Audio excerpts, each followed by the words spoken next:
Bonjour à tous, bienvenue dans cette troisième émission de débattre de la saison 2 de la mission locale à MLTV. Bienvenue à tous, n'oubliez pas, vous pouvez vous abonner, on est sur YouTube principalement, mais également sur Facebook et Instagram, donc n'hésitez surtout pas à nous suivre. Troisième thème après les jeux vidéo et le cinéma, cette fois-ci, on va vous parler de la jeunesse au sens large. Et pour en parler avec vous, avec moi, avec tout le monde, Lisa est là. Salut Lisa, comment vas-tu? Salut, ça va très bien, Ça va merci. bien Oui. Lisa? Ouais, bah nickel. À tes côtés, un petit nouveau, c'est Moshi. Comment vas-tu Moshi? Bah ça va très très bien, merci. Bah, bienvenue à toi, bienvenue à la MLTV. On va longuement parler de ce sujet-là avec toi dans quelques instants. Il y a un autre visage connu, celle de Madeleine. Salut Madeleine, comment vas-tu? Salut, bah moi ça va, tranquille. Ah J'espère que nickel. toi ça va bien aussi. Bon, bah, ça fait bien plaisir. Merci en tout cas à tous les trois d'être là pour parler de ce sujet qui vous tient à cœur, hein, parce qu'il va y avoir pas mal de sous-thèmes dans ce sujet aujourd'hui. On commencera avec l'éducation, ensuite on parlera de la santé mentale, ensuite on fera un focus sur les réseaux sociaux, les bons et les mauvais côtés. En quatrième partie d'émission, eh bien, on parlera des jeunes et des anciens, effectivement, cet écart générationnel. Voilà, les bons côtés, les moins bons côtés. Vous allez tout nous dire également dans cette émission débattre. Et enfin, en dernière partie d'émission, on parlera un petit peu de l'avenir, des générations futures. Comment vous voyez l'avenir dans le futur, tout simplement. Prochainement, voilà, on va essayer de s'exposer et de voir comment vous imaginez le monde plus tard. Allez, c'est parti, on y va. N'hésitez surtout pas à commenter ces émissions avec nous sur les réseaux, à partager et à donner votre avis puisqu'on aime vous lire également. Première partie, l'éducation et on va commencer avec Moshi voilà, qui va nous parler plutôt de la différence entre toutes les éducations, l'encadrement scolaire et les orientations. C'est complet, dis-nous tout. Alors, euh, donc je vais introduire le thème. La différence d'éducation, moi je vois surtout ça par la différence de mœurs. Par exemple, on peut parler de l'alcool, que avant dans les cantines, on pouvait très bien servir du vin, ça posait aucun problème, que maintenant, bah, c'est complètement différent. Et on peut voir que il y a beaucoup de changements bah, entre les générations vis-à-vis de ça, parce que maintenant, bah, par exemple, vis-à-vis du racisme, c'est devenu très mal vu. Euh, ou alors, bah, enfin, il y a plein d'aspects comme ça, comme par exemple l'éducation sexuelle, qui est en train de petit à petit se démêler. Et aussi, bah, j'aimerais bien parler, j'ai un trou, De l'orientation. de l'orientation. L'orientation, bah, c'est assez complexe comme sujet, mais ce que j'aimerais bien parler, en fait, c'est que c'est un système assez défaillant au final, parce que je, je pense qu'il y a de rares vocations qui ont été créées avec l'assistante d'orientation. Donc, Mais c'est vrai que c'est un sujet qui revient souvent quand on en discute, hein. Vous pouvez me revoir les émissions de la saison 1. Et c'est vrai que c'est quelque chose que tout le monde disait déjà, c'est que voilà, on n'a pas l'impression que quand on se retrouve face à un conseiller ou une conseillère d'éducation, eh bien, on nous aide à aller dans la voie qu'on aimerait aller. Et voilà. on nous incite à aller dans des, j'ai envie de dire, des lieux, des métiers, là où il y a besoin de recrutement. Mm. C'est ça, hein. C'est ça. Ok. Et il y a pas mal de problèmes, bah, par exemple que maintenant, les métiers, on ne les choisit pas pour ce qu'on va faire, mais plus pour ce que ça va nous rapporter en termes d'argent et d'étiquette sociale, je trouve. Et il y a aussi le fait que, encore maintenant, on nous oriente beaucoup vers des filières complètement mortes. Pour parler de mon expérience, moi, on m'a orienté vers un lycée d'imprimerie pour apprendre à être opérateur PAO. Donc ça va être les personnes qui vont gérer les fichiers avant que ce soit imprimé dans les imprimeries. Le problème, c'est que maintenant, ça se fait plus du tout. Du coup, bah, je sais que pendant ma formation, bah, mes profs étaient assez désemparés et du coup, ils essayaient vraiment de nous apprendre euh, bah, des, des compétences extrêmement larges qui allaient du design au montage audio, juste parce qu'ils ne savaient pas quoi nous apprendre et qu'ils essayaient quand même de nous offrir un avenir. Et ça, c'est dans le centre de formation. C'est-à-dire qu'ils sont un peu perdus sur l'avenir du métier, en fait. Bah, là, c'était dans un lycée pro, Ok. mais ouais.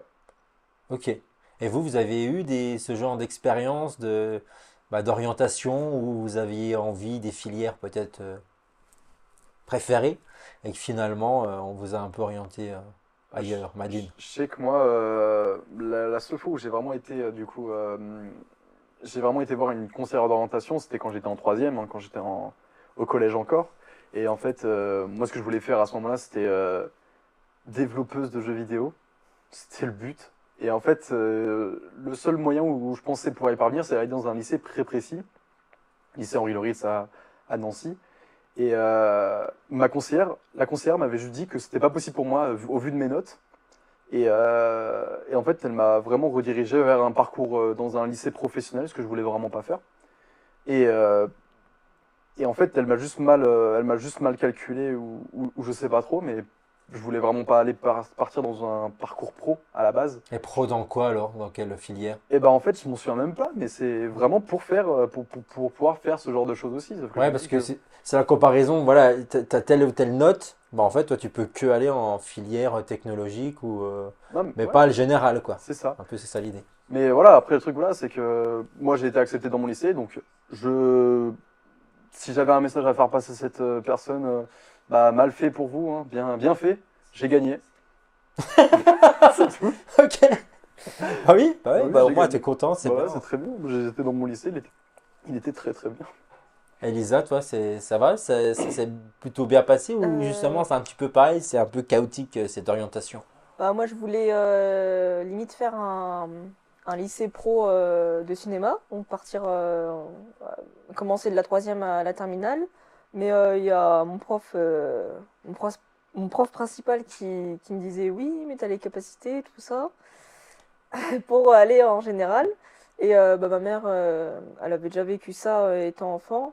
Et elle, du coup, bah, elle avait, je sais plus, enfin, et elle a dit, bah non, enfin, c'est elle qui choisira où est-ce qu'elle va aller. Bon, au final, je suis pas allée là parce que c'était trop loin et c'était trop compliqué. Mais j'ai eu aussi donc, une conseillère d'orientation, mais c'était pendant le confinement. Donc c'était que par téléphone. Elle m'a demandé ce que je voulais faire. À l'époque là, je voulais faire photographe, donc elle m'a juste dit, bah cherche des écoles de photographes. Ah oui, Et voilà. merci. C'est pas. Jusque-là, tout va bien. Voilà, on avait fait des petits tests aussi, mais je savais déjà que c'était dans la filière artistique, tout ça, quoi. Ça m'a pas trop aidé. D'accord. Mais t'as quand même fait une école de Non, non, photographie non, ou moi pas? Ah, pas du tout, du non, coup. j'ai rien fait. Ah oui, du coup, ok. Bah, je vais faire un lycée général, quoi. Général, voilà, t'as suivi ce que la conseillère d'orientation t'a dit. Oui. Ouais. Et tu regrettes, non? Non, parce que bon, bah, j'ai un bac général, quoi, mais. Ouais, mais t'apportes quoi dans la filière que t'as envie de faire? C'est Ah, ça aussi, non? bon, pas grand-chose, mais. Ouais. Mais après, après le bac, il y a justement aussi Oui, oui. tu peux aussi Mais apprendre. maintenant, je veux plus faire ça, Ah donc. oui, tu veux, d'accord. Bah, on va perdre ton temps, du coup. Complètement choisi. Un truc qui est vachement intéressant, du coup, c'est de voir aussi qu'il y a certaines filières qui sont beaucoup plus valorisées que d'autres. Et comme par exemple, vu que les notes de Lisa et ses compétences étaient plus élevées, bah, on a décidé de l'orienter vers autre chose que ce qu'elle voulait. Ce qui n'a aucun sens. Et bah, ça se voit aussi avec Madeleine, où du coup, tes notes sont pourries, du coup, non, tu pourras pas aller dans tel lycée et faire telle chose. Enfin, c'est stupide d'orienter les gens comme ça. Surtout qu'aussi, bah, le fait de classer les gens en fonction de leurs notes, c'est un peu débile parce que bah, maintenant, enfin, je sais que on verra ça. J'arrive pas à m'exprimer. Bref. Euh, Bah, maintenant, on cherche surtout à apprendre du par cœur et pas à essayer de comprendre et développer des compétences. Oui. Et vous, l'idée, ça serait quoi alors, si c'est vous, là, ou la conseillère d'orientation, c'est comment vous voyez les choses pour diriger un petit peu plus tous ces jeunes vers ce qu'ils ont envie de faire? Ça serait quoi la bonne solution selon vous? Écouter forcément ou mettre en place quelque chose qui ferait que ça pourrait peut-être aider à savoir si c'est quand même la bonne ou mauvaise direction? Parce que des fois, on a envie de faire des choses, mais peut-être qu'on se trompe aussi. Donc, je sais pas. Vous avez des solutions peut-être? Bah déjà, laisser plus de temps, parce que bah, il y a beaucoup de gens qui arrivent en fin de troisième et qui savent absolument pas quoi faire. Mhm. Surtout que bah, le contexte en troisième, c'est que en même temps, on te met la pression pour savoir ce que tu veux faire de ta vie, pour le brevet. Enfin, à un moment, c'est juste mal fait. Puis l'âge n'est peut-être pas approprié, on est quand même en troisième, on est encore jeune, Voilà. on n'est peut-être pas assez mature non plus aussi dans sa tête pour savoir exactement ce qu'on veut faire. On a des idées, pourquoi pas, mais ce serait quoi, des stages ou des choses comme ça? Parce que je pense que les stages, ça peut beaucoup aider pour se mettre en immersion et puis sentir si on est à sa place ou non. Ouais. Je pense que les stages, ça peut aider. Alors après, oui, c'est sûr que si on veut mettre en place quelque chose en tant que conseiller, bah oui, moi je serais plus d'avis de laisser plus de temps aux jeunes, ou alors, et puis chercher aussi des solutions pour eux, pour qu'ils puissent réaliser un peu ce qu'ils veulent faire. Mais peut-être que voilà, si c'est pas possible de passer par un tel passage, on peut passer par un autre passage. Après voilà, faut pas non plus aller dans des extrêmes, comme par exemple ne pas aller dans un lycée général et dans un lycée pro. Voilà, je veux dire, on peut pas faire toutes les mêmes choses, on peut pas faire les mêmes choses en ces moments-là avec un différent parcours professionnel ou enfin plus éducationnel. Donc il faut juste vraiment laisser du temps aux jeunes de savoir ce qu'ils veulent faire, vraiment. Si c'est vraiment qu'une idée comme ça qui passe ou si c'est vraiment ancré dans son esprit ou quoi. Et en fait, bah, creuser dans ce sujet-là. Mhm. Moi, je pense que c'est le mieux à faire. C'est le mieux à faire. Aussi, je trouve ça vachement bien. Enfin, je sais que mon lycée, personnellement, a organisé des visites d'entreprise. Et ça, je trouve ça vraiment bien parce que ça permet de déjà mettre le pied sur le terrain, de savoir du coup au moins où on va, où est-ce qu'on va mettre les pieds. Et aussi, bah, ça permet forcément de vraiment créer des vocations. Le fait de faire découvrir des métiers, au lieu de juste dire, bah, va en général, t'as de bonnes notes. Oui, clairement. C'est ça. Donc oui, les stages, ce serait vraiment une vraie solution.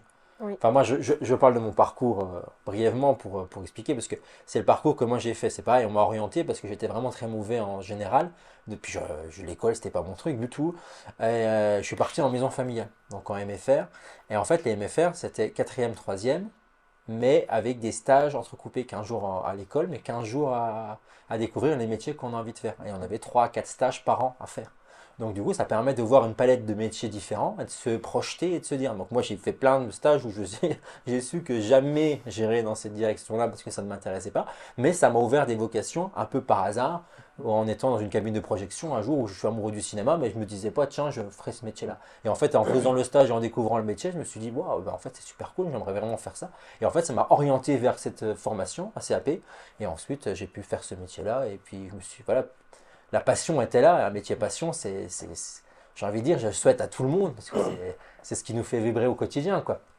De se lever le matin et pas de traîner les pieds pour aller au boulot, je le souhaite vraiment à tout le monde, parce que c'est un petit peu ça. Mais voilà, moi je pense qu'aujourd'hui, il faudrait que l'école se modernise un petit peu de manière générale dans les filières générales. Peut-être pas pour tout le monde, parce que ceux qui se sentent à fond pour faire que de la théorie, eh ben ok.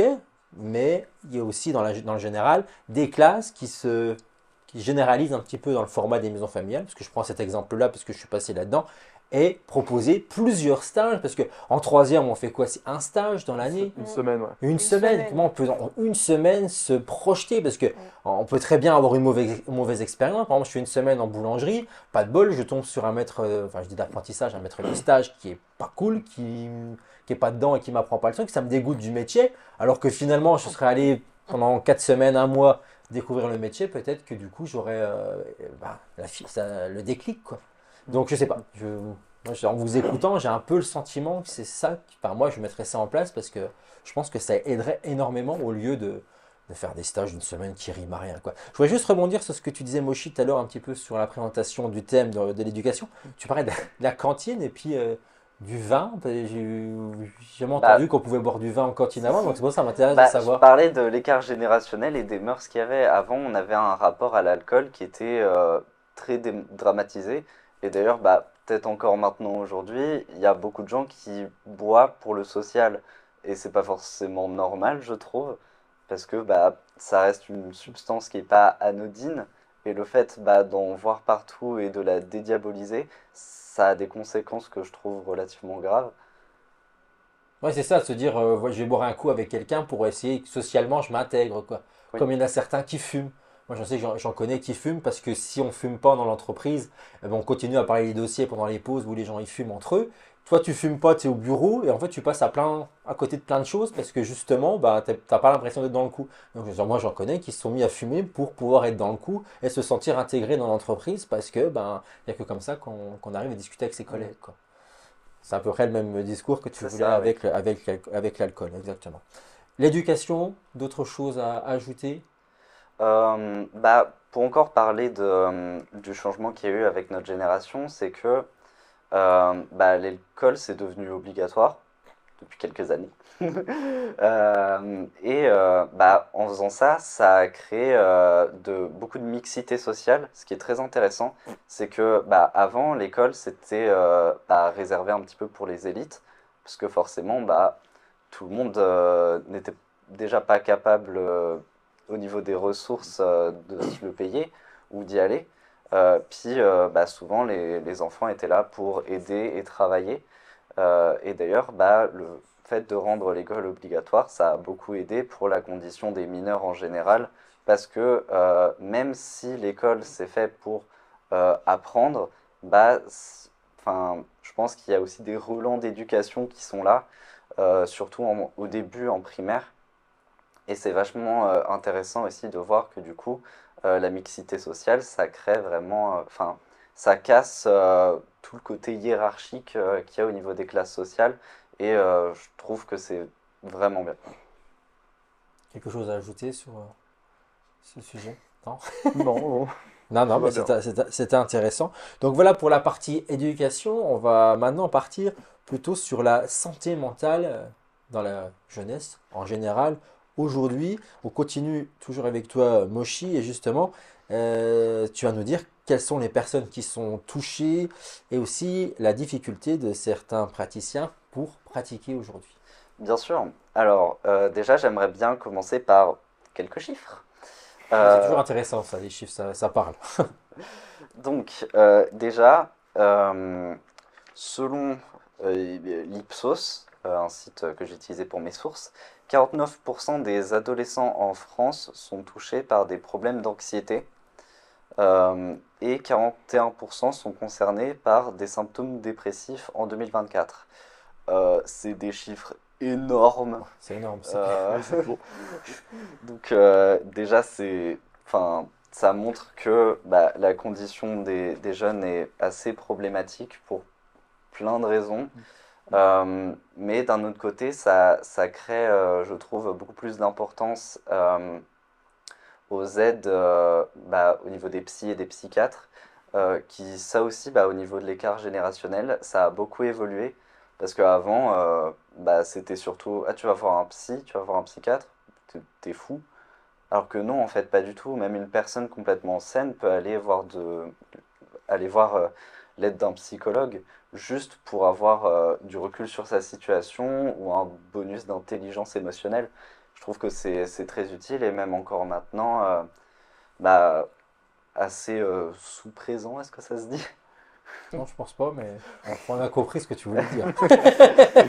Et, mais du coup, il y a aussi certains problèmes qu'il y a encore vis-à-vis de ça. Tout n'est pas parfait. Par exemple, le fait que les rendez-vous chez un psychologue ne sont très rarement remboursés, sauf à part dans les CMP, où en fait, ils sont très souvent complètement surchargés. Et c'est quoi les CMP pour juste pour les personnes C'est qui... les centres médico-psychologiques. Ok, Voilà. c'est déjà fait. Ça situe du moins.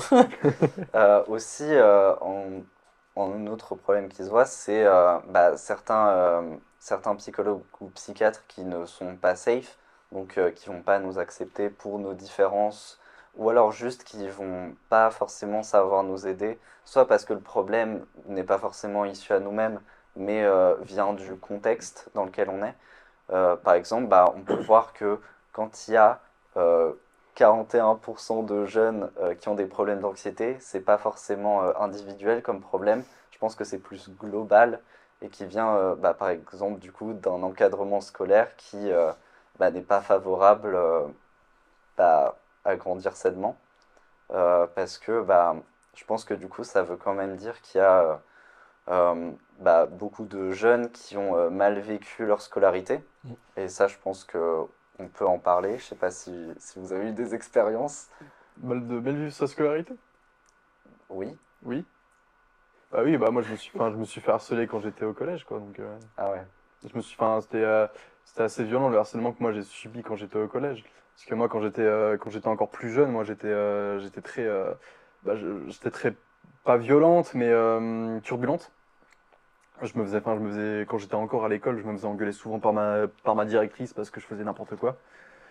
Et moi, quand je suis arrivé au collège, en fait, je faisais un peu ma grande. Je voulais un peu me taper avec des troisièmes, parce que je venais à peine d'arriver en sixième, quoi.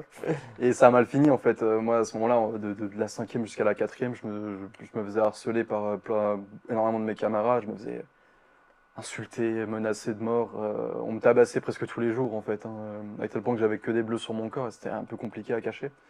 Mais c'était assez violent, ce que moi j'ai subi. Et voilà, ça a un peu ruiné ma scolarité, hein. Beaucoup de choses à cause de cette situation-là. Moi, ça m'a dégoûté en fait d'apprendre des choses parce que bah, je sais pas, j'allais dans un endroit allait me faire que du mal au final. Tu l'expliques comment, du coup, cette maltraitance par rapport à... Ah bah, c'est parce que j'étais différente des autres. Oui, c'est ça. C'est à cause de la différence, encore une fois. C'est parce que j'étais différente. Enfin moi j'étais pas, voilà, je pense que j'ai quand même certains syndromes un peu autistiques ou quoi. Et je sais très bien que moi je suis différente des autres parce que j'ai une autre façon de penser que la norme. Tu vois les J'aime. choses autrement, et voilà, Ouais, c'est c'est ça. ça exactement. Et du coup, je voyais ces choses différemment. Et puis en plus de ça, que moi j'étais assez violente du coup envers d'autres personnes, ça les a encore plus rameutés. Et puis ils ont déchaîné leur colère sur moi en fait. Et tu l'expliques comment, justement, cette colère et cette façon d'agresser les autres, toi? Quand tu étais à cette époque-là, c'était quoi? Cette façon de te rebeller, de montrer d'exister, je sais pas. J'en ai aucune idée. Ah, tu sais Là toujours pour pas le coup, je sais aujourd'hui, t'as vraiment toujours pas. pas de Non, toujours réponse à pas. ça. Ok, je pensais qu'avec le Euh, recul, justement, sur l'instant T, on sait pas pourquoi on réagit comme ça, mais peut-être qu'avec le recul, on arrive à j'ai pas, analyser les choses. j'ai pas encore assez de recul sur la situation, mais moi le seul truc qu'on m'a dit, c'est parce que bah mon père était sanguin, du coup bah moi aussi. Ok, résumé là, super. Voilà, j'ai que C'était il y a ça. combien de temps pour qu'on essaye de se situer? Ah bah du coup, quatrième, cinquième, c'était en 2015-2016, alors c'était il y a presque Ouais, il y a plus de 10 ans, quoi. plus de 6 ans, quoi. Oh, ça va faire 10 ans. Oui, 10 ans. plus de 10 ans. Ouais, 10 ans? ouais, ça passe On est tellement en vite. 2025, c'est vrai. Eh ouais, Ça va faire plus de 10 ans, ouais. Lisa. Bah moi j'ai pas été harcelée. Bah, il y a eu des regards, des remarques, des choses comme ça. Mais en soi ça allait. Bah, tant mieux, t'as le droit aussi. Oui, non, mais Heureusement que ça existe.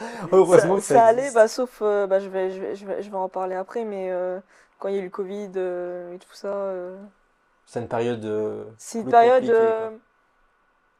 compliquée et en même temps une période qui m'a sauvée, donc Ah oui, ok. voilà. Ah oui, non, plutôt dans ce sens-là. Moshi?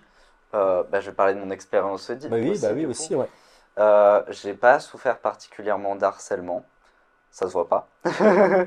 Euh, euh, bah, moi, mauvaise expérience, elle part en fait du fait que j'ai des lacunes au niveau scolaire. Déjà, on m'a diagnostiqué, comment ça s'appelle? Le truc où tu confonds les lettres, qui a un nom. Dyslexie. Dyslexie, voilà. Tellement. Euh, Sauf que je pense que déjà il y a plus que ça. Mais du coup, ça a fait en sorte que bah, j'étais censé avoir droit à des aides. Euh, donc je me rappelle, on m'a fait cocher toute une grille avec plein de listes d'aides, comme par exemple me mettre à l'avant des classes pour mieux entendre, que au lieu de devoir lire des livres en devoir, j'avais des résumés plus courts, ou pour le brevet, au lieu de devoir écrire une dictée, je devais faire bah, un texte à trous. Il y avait ce genre de choses. Mais dans tout ce que j'ai marqué, en fait, il n'y a que un ou deux trucs que j'ai cochés qui ont été respectés. Parce qu'au final, concrètement, ce qui s'est passé, c'est que juste, on est allé voir mes profs en leur disant, oui, bah, cet élève a des lacunes, a de la dyslexie, et vous devez l'aider globalement. Je pense qu'il n'y a pas eu d'explications réelles sur ce que j'avais besoin et ce que j'avais demandé aussi. Parce que bah, concrètement, ce que j'avais, c'est rien du tout. Soit les profs, on n'avait rien à faire, soit à la limite, j'avais un +1 sur mes copies, ou alors on me mettait pas des notes en moins parce que mon écriture était mauvaise ou parce que je faisais des fautes que je ne pouvais pas éviter. Et ce genre de choses. Et je trouve que quand on a de la neuroatypie ou alors quand on a besoin d'aide niveau scolaire, quand on a des lacunes, on est super mal encadré. Rien que par exemple aussi, moi je me rappelle que au collège, il y avait ce qui s'appelait une classe SECPA, sauf qu'en fait c'était juste une classe qui rassemblait les cancres et du coup ils se faisaient tous harceler. Enfin, ça a fait en sorte qu'il y avait un groupe différent des autres et Ouais, qui bah, était un peu exclu, quoi. C'est-à-dire, on ils vous met étaient là. complètement exclus et les gens qui n'y étaient pas, justement, c'était vraiment, n'aie pas des mauvaises notes, travaille bien, sinon tu vas finir en SECPA. Ah oui, c'était limite la Mm. menace, quoi. Donc C'est ça. oui, on nous menaçait justement de nous mettre dans un groupe comme ça et je trouve ça atroce. Ouais, Mm. franchement, ouais, c'est vrai. Moi, j'ai pas connu ça, mais ouais, j'essaie d'imaginer, c'est ouf, quoi. Ok, et Après, pour les SECPA, il y a aussi eu énormément de trucs sur Internet. Mm. C'était un même assez connu, qui est même très raciste, qui s'appelle Mamadou Sekpa. Et c'était juste un type. Le personnage avait vraiment une tête complètement défoncée et juste il faisait, enfin, il faisait n'importe quoi en ville et tout ça. Et juste c'était une blague. C'était voilà, c'est Mamadou Sekpa parce qu'il était en Sekpa. Et bah du coup, voilà, forcément ça a généralisé la ça chose. généralisait la chose et ça rendait moins.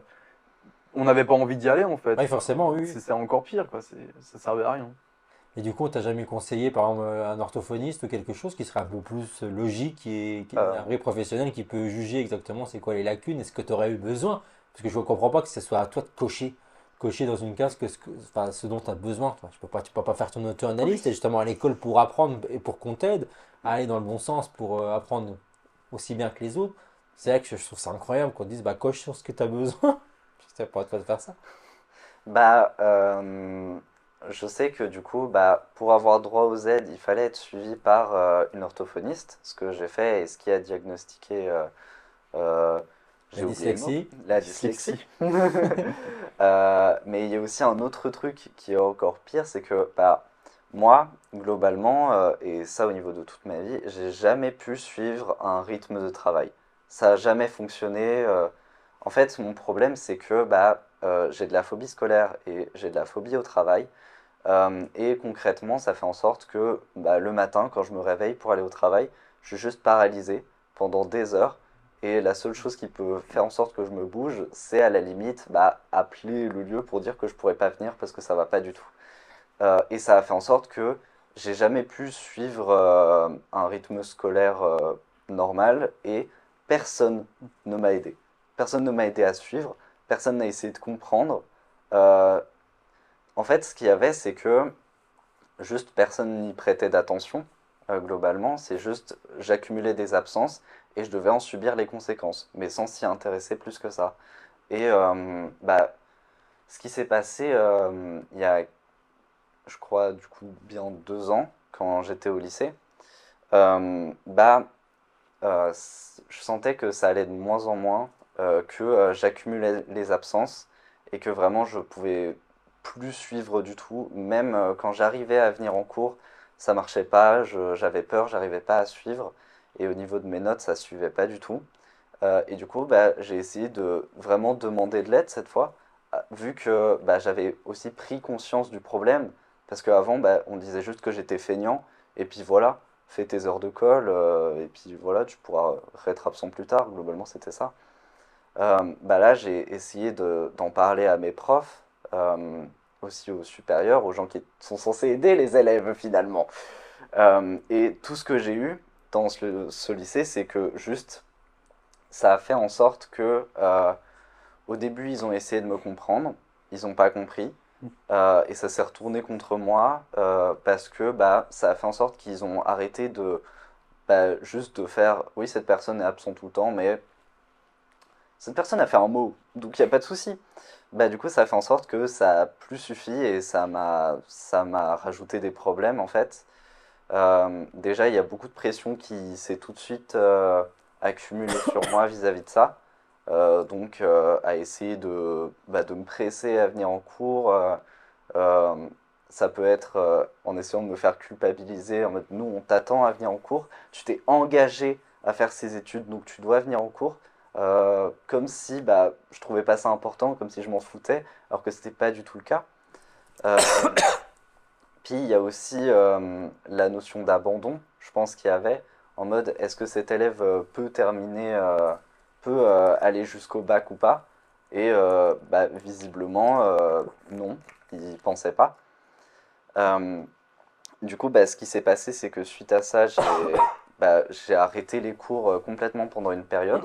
Bah, il y avait une période de stage que du coup j'ai décidé de sauter pour justement essayer de trouver de l'aide bah, d'un psychologue, d'un psychiatre, enfin voir ce que je pouvais faire.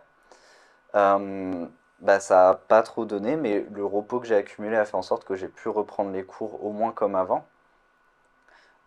Sauf que bah, ce qui s'est passé suite à ça, c'est que vu que j'ai accumulé trop d'absences, bah, la principale a voulu absolument me virer.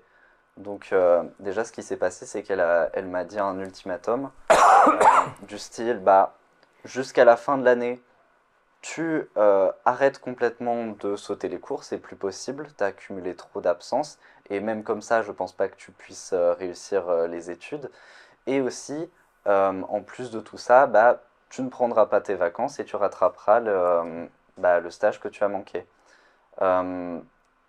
Euh, ce qui s'est passé, c'est que bah, moi, je lui ai dit que bah, je ferais mon possible, que bah, dans la situation actuelle, je ne sais pas si je pourrais suivre tous les cours, parce que bah, si j'ai pas pu suivre avant, durant toute mon enfance, toute mon histoire, je doute que juste en me disant de le faire, ça va changer quoi que ce soit. Euh, et aussi concernant la période de stage, bah, c'est difficile de trouver un stage en plusieurs mois, donc en 3 jours. Oui, Compliqué, ouais. compliqué, compliqué. Du coup, bah, je lui ai dit que je ferais mon possible et qu'on verra. Donc, ce qui s'est passé, c'est que moi, bah, je me suis fait tout petit. Euh, et ça a fait en sorte que j'ai pas eu à rattraper mon stage. Parce que juste, bah, vu qu'il n'y avait plus rien sur moi, bah, du coup, il s'attardait pas sur le fait que j'étais un problème. Sauf que, bah, à un moment, forcément, ça allait plus. J'ai remanqué des cours. Et bah, là, ça a fini en conseil de discipline où, globalement, c'était bien 2 heures de lynchage où on m'a dit que j'étais en échec scolaire, qu'avec mes absences, c'était impossible que je suive les cours et que j'aille jusqu'à la fin de la formation, que je pouvais pas redoubler parce que gna gna gna des excuses, et que en fait, bah, ils voulaient juste me décourager et me virer ce qu'ils ont fait. Et même après ça, vu que bah, techniquement, il n'y avait pas de raison de me virer parce que mes absences étaient justifiées, surtout que bah, j'étais allé voir un médecin qui avait justifié ses Ok, absences bah, et tout, tester tout ça, ouais. bah, j'ai essayé bah, d'envoyer des lettres pour au moins que ça se répercute sur le lycée de virer un élève pour rien, juste parce qu'il a demandé de l'aide, et ça n'a rien donné, juste on m'a laissé en vue. Donc voilà, j'ai eu un parcours pas fifou, mais du coup ça montre bien le fait que pour les personnes en difficulté, c'est ultra compliqué et on n'est quasiment pas pris en charge en fait, sauf si on se bat vraiment et si on est bah, repéré très très tôt. Moi ça n'a pas été mon cas pour quoi que ce soit. Du coup bah, j'ai bien morflé et maintenant bah, je galère toujours et j'ai aucun diplôme. Donc au niveau scolaire, ouais, j'ai pas passé un bon moment, hein, moi. Et tu vois ça comment pour l'avenir, de ton côté, ça serait quoi? Plutôt des formations sur des choses précises pour justement rattraper tout ça et essayer de revenir dans le milieu du travail plus facilement? Euh, Bah, en ce moment, c'est vachement compliqué. J'ai essayé de m'orienter depuis le début de l'année. J'ai fait un stage qui s'est très mal passé. Et depuis, en fait, bah, on m'a fait prendre conscience que je, je pouvais juste pas travailler, en fait. Pas avec les horaires qu'on me demande, pas dans le contexte qu'on me demande. C'était juste pas possible. Du coup, je pense que bah, pour l'instant, la seule issue que je vois, c'est soit de trouver une perle rare, donc un travail où on saura respecter mes différences, avec des horaires que je puisse suivre, soit bah, juste voir avec des psychiatres pour vivre d'allocation. parce que j'ai pas d'autre issue en fait. C'est juste impossible pour moi de travailler. Pour l'instant, j'y arrive pas du tout. Donc, à voir. Ah oui, donc, on te souhaite bien du courage parce que ouais, ça doit pas facile. Ça va pas être très, très, très, très simple.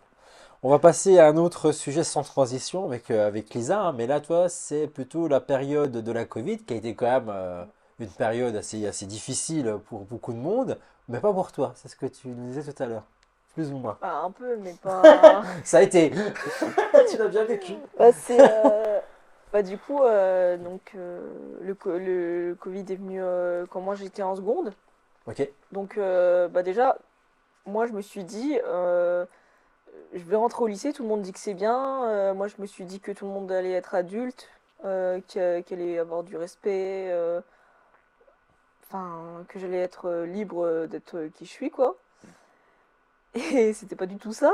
Donc, après un mois, j'ai eu une espèce de. Bah, je me sentais pas bien, quoi. Donc, j'ai commencé à être suivie par une psy en CMP, donc à côté du lycée. Et bah, ça a continué comme ça. Bon, j'ai suivi les cours, quoi. Et ensuite, bah, il y a eu le Covid en mars. Donc, c'était plus d'école en présentiel. Et bah, moi, ça m'a fait un bien fou de juste De bah, couper avec de le milieu couper avec, scolaire. oui, avec le milieu scolaire. En fait, moi, j'ai toujours aimé l'école parce que j'aime apprendre. Mais en fait, c'est les autres, ils m'énervent, quoi. Ouais, c'est la relation avec les camarades Bah oui, qui. enfin, ils C'était sont, quoi le problème alors bah, ils sont selon pas toi? matures, quoi. Ah oui, c'était ça. Oui, tu te sentais plus Bah en oui, je avance que pense qu'à les autres, quoi. à l'époque, j'étais plus mature. Maintenant, non, parce que du coup, je pense que vu que je me suis isolée socialement parlant, bah, j'ai plus de problèmes maintenant. Et bah voilà quoi. Et donc du coup, je l'ai très bien vécu. Et j'allais reprendre donc en première, donc comme tout le monde. Je m'étais inscrite au lycée. J'avais hâte parce que j'avais choisi mes spécialités, tout ça. Et sauf que bah, 2 semaines avant la rentrée, j'ai fait des énormes crises d'angoisse, euh, plein de trucs. Et donc du coup, bah, au final, bah, je suis partie au CNED. Donc j'ai fait 2 ans au CNED. C'était pas non plus... Enfin, j'étais pas assidue. Je faisais mes devoirs, mais bon, Et tu l'expliques comment j'ai ça? Parce rien appris, que quoi. comme tu dis, que la Covid, justement, ça t'a plutôt apporté, parce que justement, il y a ce côté isolement, mais tu pouvais suivre tes cours plus sereinement. Oui, Mais là, j'ai envie de dire, le CNED, c'est un peu ce même principe, c'est-à-dire qu'on est, on est autonome chez soi, oui. on suit les cours à distance. Alors du coup, Mais quelle est la différence pour toi et que ça n'a pas matché avec le CNED, justement? et bah parce que j'avais pas de cadre quand même. J'avais pas de, enfin, on avait des profs, mais il y avait pas, c'était pas des visios. C'était notre rythme à nous. Mhm. Et donc en fait, moi, je sais qu'il me faut quand même un cadre, mais Ouais, c'était différent, ouais, quoi. voilà. Et donc du coup, voilà. Donc du coup, les personnes sociables et qui n'ont pas d'anxiété sociale, et bah, je pense qu'ils l'ont mal vécu et je peux comprendre.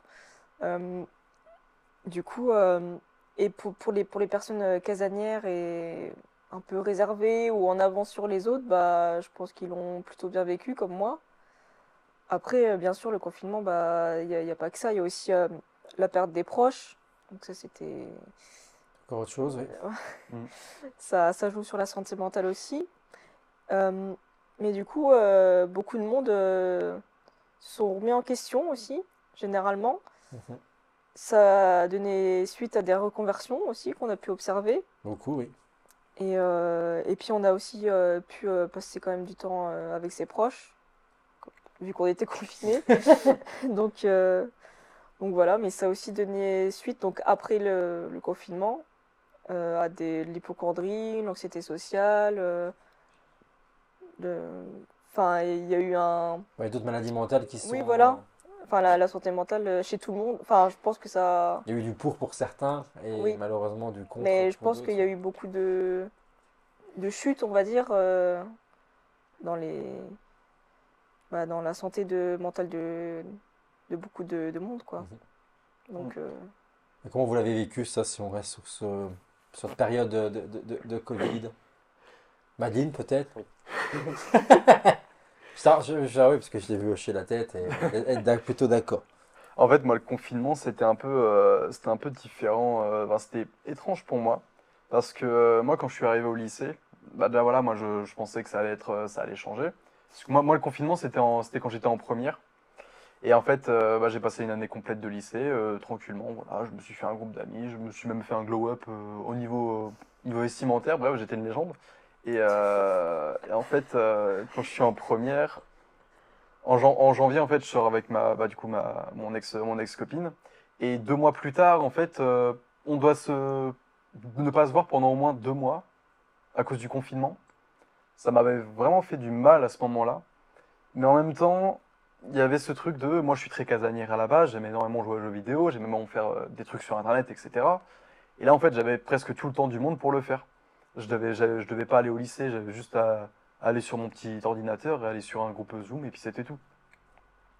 Et puis voilà, c'est à ce moment-là aussi où je me suis rapproché de mon groupe d'amis du lycée très proche, où pendant les cours de français, on faisait des Hunger Games sur Minecraft, il n'y avait aucun souci, mais c'était exceptionnel. Mais voilà, c'est une période, moi, que je retiens surtout par ces bonnes choses-là.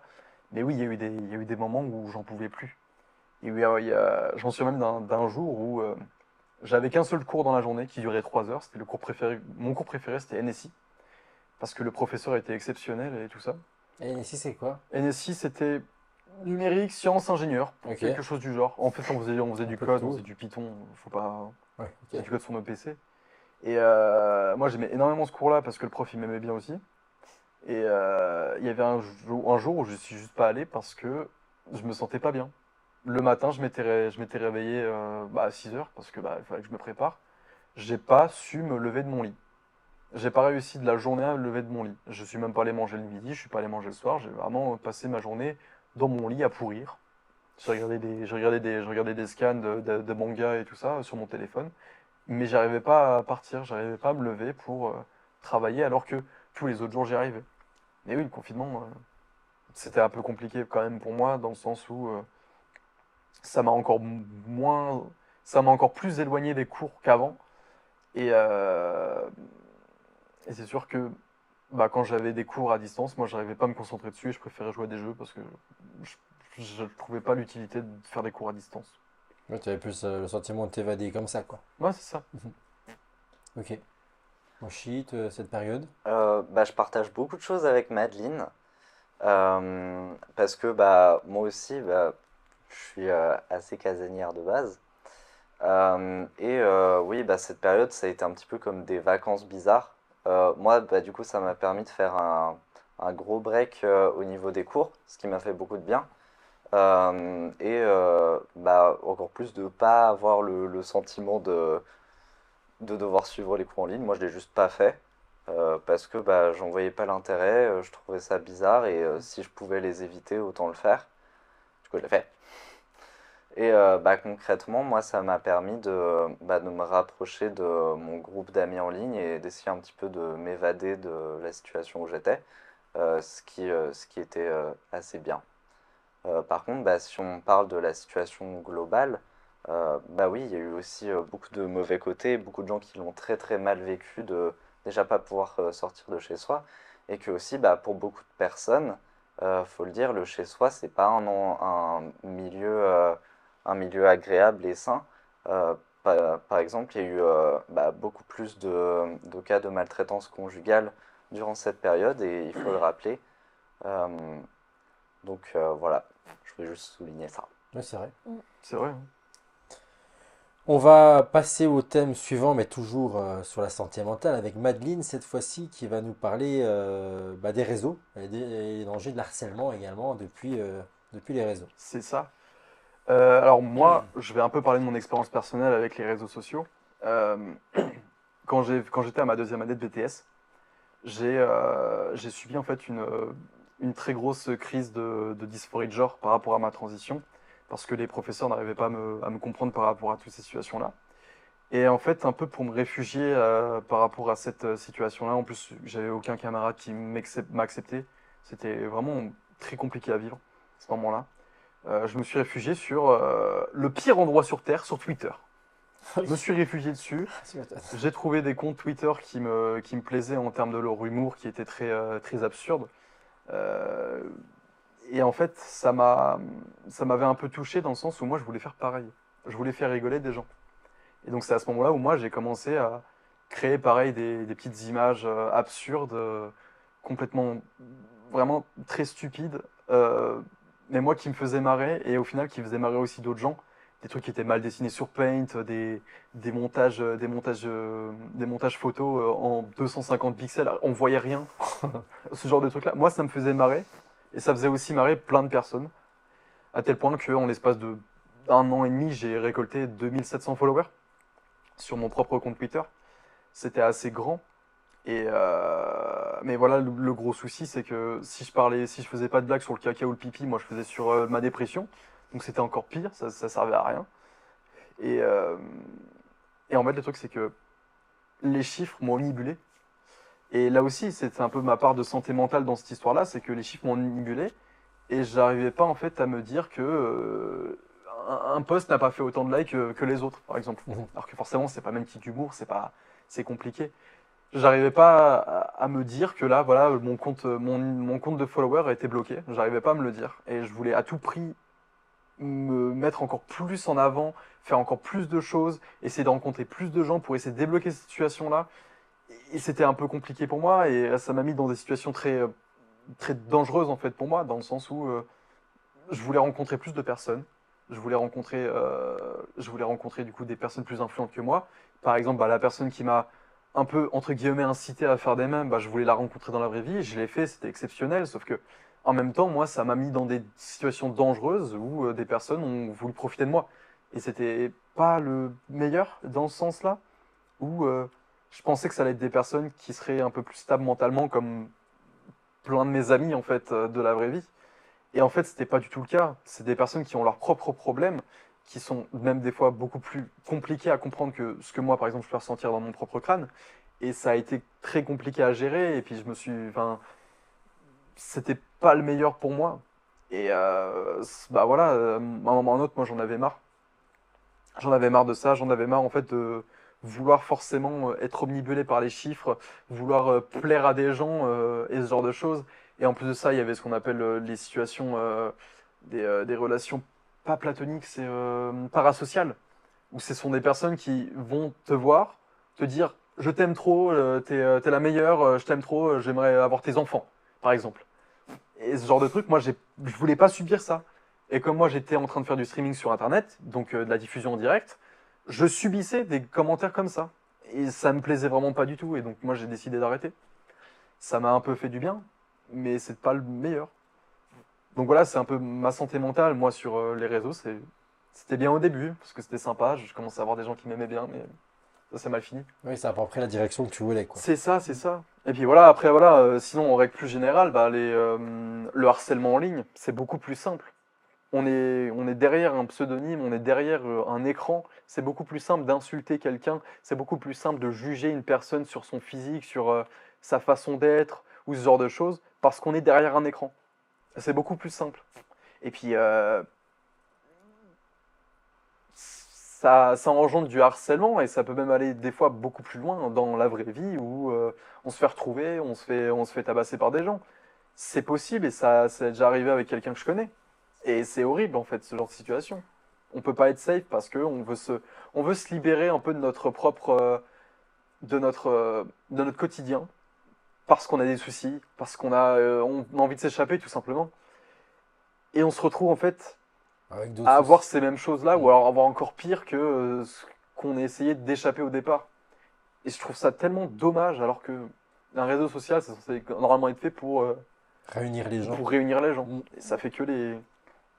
Mais comment on l'expliquerait ça? Je veux dire, c'est quoi? C'est ces besoins humains d'écraser les autres, de juger les autres? C'est un peu ça en fait? Bah, Parce que moi, je pense qu'il y a une comprendrais forme jamais ça. d'impunité qui se crée, que bah, comme c'est sur les réseaux, c'est moins grave Mm. ou quelque chose comme ça. Enfin, le fait de ne pas avoir la personne devant soi, ça déshumanise Ouais, vachement et je pense que ça vient de ça. on mesure pas en fait la portée des mots et des gestes qu'on peut faire, quoi. C'est cette continuité-là de l'école, si on reprend l'école où les personnes se font harceler à l'école. Et en fait, avant, il n'y avait pas ces réseaux-là, donc ça s'arrêtait à l'école et Mm. donc on pouvait un peu digérer et prendre du recul par rapport à ça. Alors qu'aujourd'hui, c'est à l'école et ça continue sur les réseaux. Et en fait, c'est un cercle vicieux qui s'arrête jamais, quoi. Mais après, voilà, je sais qu'il y a beaucoup de personnes qui vont insulter ou alors juger des personnes sur leur physique ou sur leur façon d'être, etc. Parce qu'ils veulent aussi se sentir mieux dans leur propre peau. Mm. Mais c'est vraiment pas du tout la bonne solution de rabaisser quelqu'un pour se sentir mieux. Ouais, c'est C'est ça. pas ça qu'il faut faire. Mm. Mais c'est aussi un des facteurs que les gens prennent en compte pour faire ce genre de choses. Bon, on peut rentrer dans le sujet numéro 3, hein, puisqu'on est sur les réseaux sociaux, hein. Sans transition, on peut y aller, on peut continuer avec toi, Madeleine. Et donc, justement, ça serait quoi les avantages, les dangers?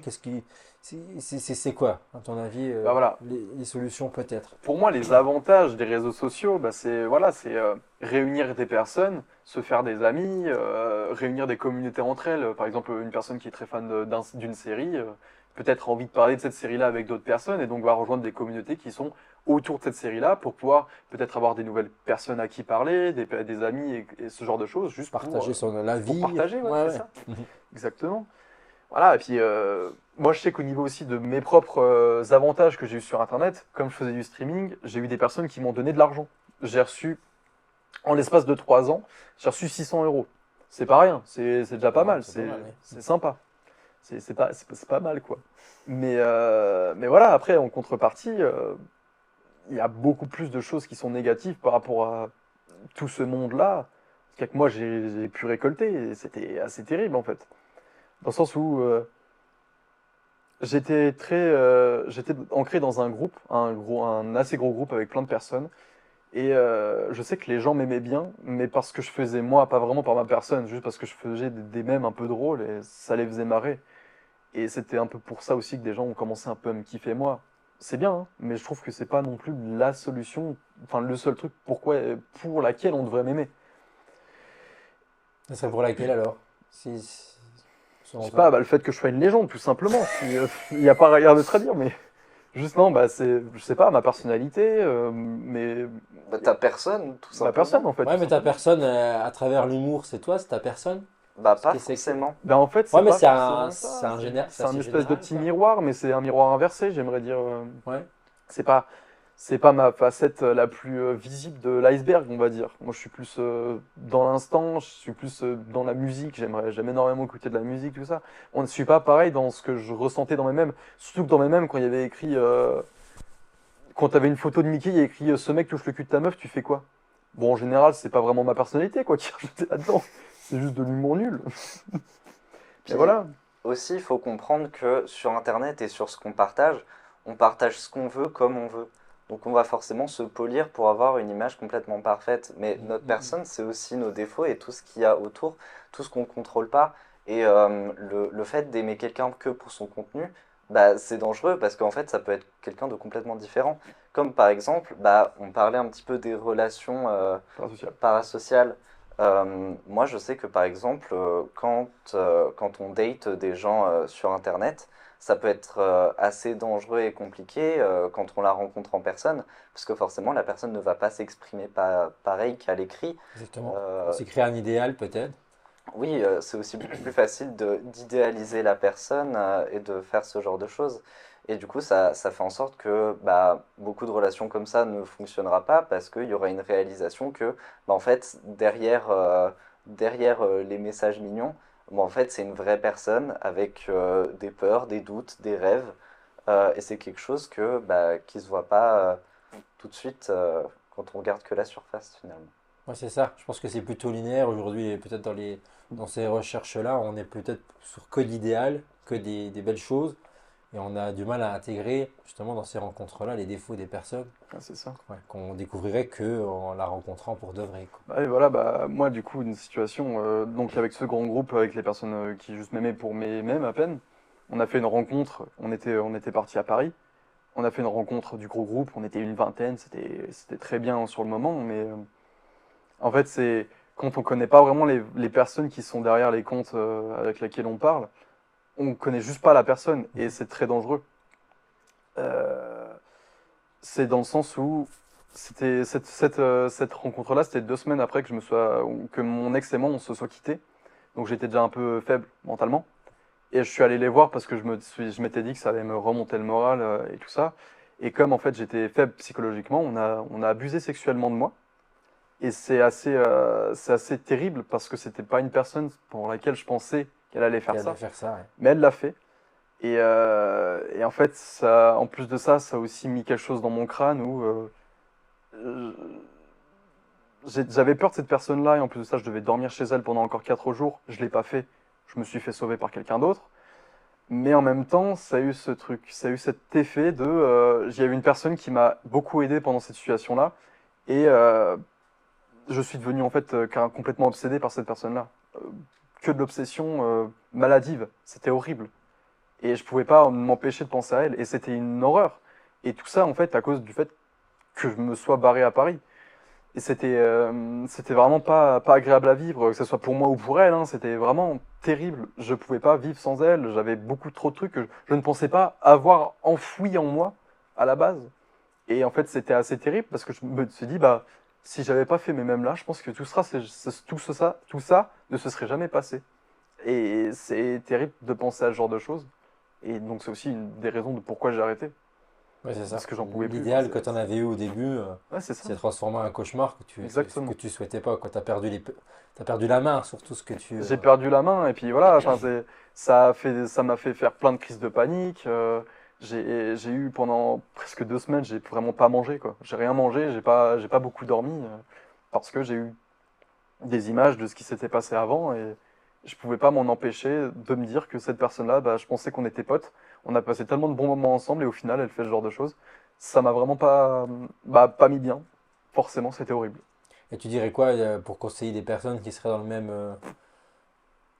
les mêmes soucis que toi par rapport au réseau et c'est quoi parce que tu t'as fait quoi toi derrière? T'as porté plainte, t'as fait quelque chose J'ai ou rien fait. c'était vraiment rien fait? Et là Non. avec le recul aujourd'hui, tu te dis c'est la meilleure solution d'avoir pris des distances et n'avoir rien fait ou justement tu as des regrets, tu aurais peut-être dû quand même parce que est-ce que la personne elle va continuer avec d'autres, c'est ça le problème? Bah, en fait, le sujet un peu tendax avec elle, c'est que bon, déjà, tout ça s'était passé en décembre, hein, donc c'est assez Ah récent. oui, c'est récent quand même. Ouais, c'est quand même Oui. assez récent. Et en fait, moi, j'ai pas voulu porter plainte. Bah, je l'ai complètement esquivé déjà la personne. Elle a été virée de nos groupes sociaux parce que bah il fallait. De toute façon, j'allais pas rester dans ce groupe-là si elle restait là. Et dans tous les cas, il savait que c'était très grave ce qu'elle avait fait. Du coup, il n'y avait pas de remords ou quoi, donc tout était bon. Mais en même temps, moi, j'ai pas porté plainte alors qu'on me l'a dit plusieurs fois de le Oui, ça on faire. te l'a J'ai, conseillé quand même, oui. j'ai pas porté plainte parce que la justice française aurait servi à rien pour ma situation. Tu penses? Ah, je suis sûr et certaine. Sur Alors, quoi tu te ça bases aurait du rien coup servi. pour penser ça? Bah, moi, je me base sur le fait que, à ce moment-là, j'étais toujours considéré comme un mec cisgenre, parce que j'avais rien changé sur mes papiers ou ce genre de choses. Et on sait très bien, enfin, je sais très bien comment la police réagirait si un mec vient juste au poste pour dire, voilà, je me suis fait agresser sexuellement par une meuf. Et ils auraient pensé quoi à Ils ton auraient avis? pensé juste que je suis un champion, ou alors Que tu as cherché ce que, ou que ce j'ai que t'as, ce cherché, que ouais, ce t'as genre eu de quoi. choses, ou alors que bah c'est pas grave, t'es un mec, c'est cool. Enfin non. Puis ce qu'il faut savoir aussi, c'est que pour les personnes agressées, vouloir obtenir la justice, déjà, il y a une énorme minorité de cas qui va vraiment jusqu'au procès aussi loin. Euh, et aussi, en fait, bah, selon ce que Madeleine a dit, elle était déjà assez faible à ce moment-là. Et prendre ce genre de démarche, bah, c'est très violent pour les victimes parce qu'on va en fait, on va absolument pas t'écouter. On va juste essayer de mettre en doute tout ce que tu dis, comme si bah, c'était toi qui avait agressé la personne en voulant porter plainte. Et c'est quelque chose d'assez violent pour les victimes. Du coup, c'est facile de dire que oui, c'est la meilleure chose à faire de vouloir porter plainte et tout, mais non, c'est trop dur. Et oui, forcément, c'est mieux d'essayer d'obtenir la justice, mais on n'est pas dans un système qui permet de le faire sainement. Puis aussi, il faut comprendre que dans sa situation, bah, c'était une personne considérée comme un homme agressé par une femme, et c'est tellement un genre d'agression minoritaire qu'on l'aurait jamais pris au sérieux. Sérieux, ouais, c'est ça. Donc ça, moi, je trouve que ça aurait servi à rien. de porter plainte. Ça m'aurait juste mis dans des papiers et puis ça m'aurait encore fait plus déprimer, quoi. Ah, tu penses? Ah oui, complètement. Ok. Ouais, cette façon de voir comme, les choses comme ça, ouais, c'est... Ouais, Ouais, non, c'est compliqué. j'essaye de comprendre, ouais, mais... ouais. Lisa, pour passer à pour faire la suite, c'est difficile là, de faire les transitions Oui. entre tout là, parce que c'est quand même, ouais, c'est des sujets graves à chaque fois que Ouais, bah vous parlez, mais on est bien. ouais, ouais, ouh. Ouais. Donc là, bah, pour continuer sur les réseaux sociaux, justement, l'accessibilité au réseau, peut-être aussi un lien avec tout ce qu'on vient de dire là, avec un âge légal, parce que voilà, est-ce qu'il faut que ce soit mieux encadré? À partir de quel âge exactement on peut accéder aux réseaux sociaux? Voilà, il y a plein de questions et je pense que les problèmes peuvent venir et commencer de là aussi quand on est vraiment trop jeune et amené à se retrouver seul face à un écran et face à des proies et des prédateurs qui sont de plus en plus nombreux, j'imagine.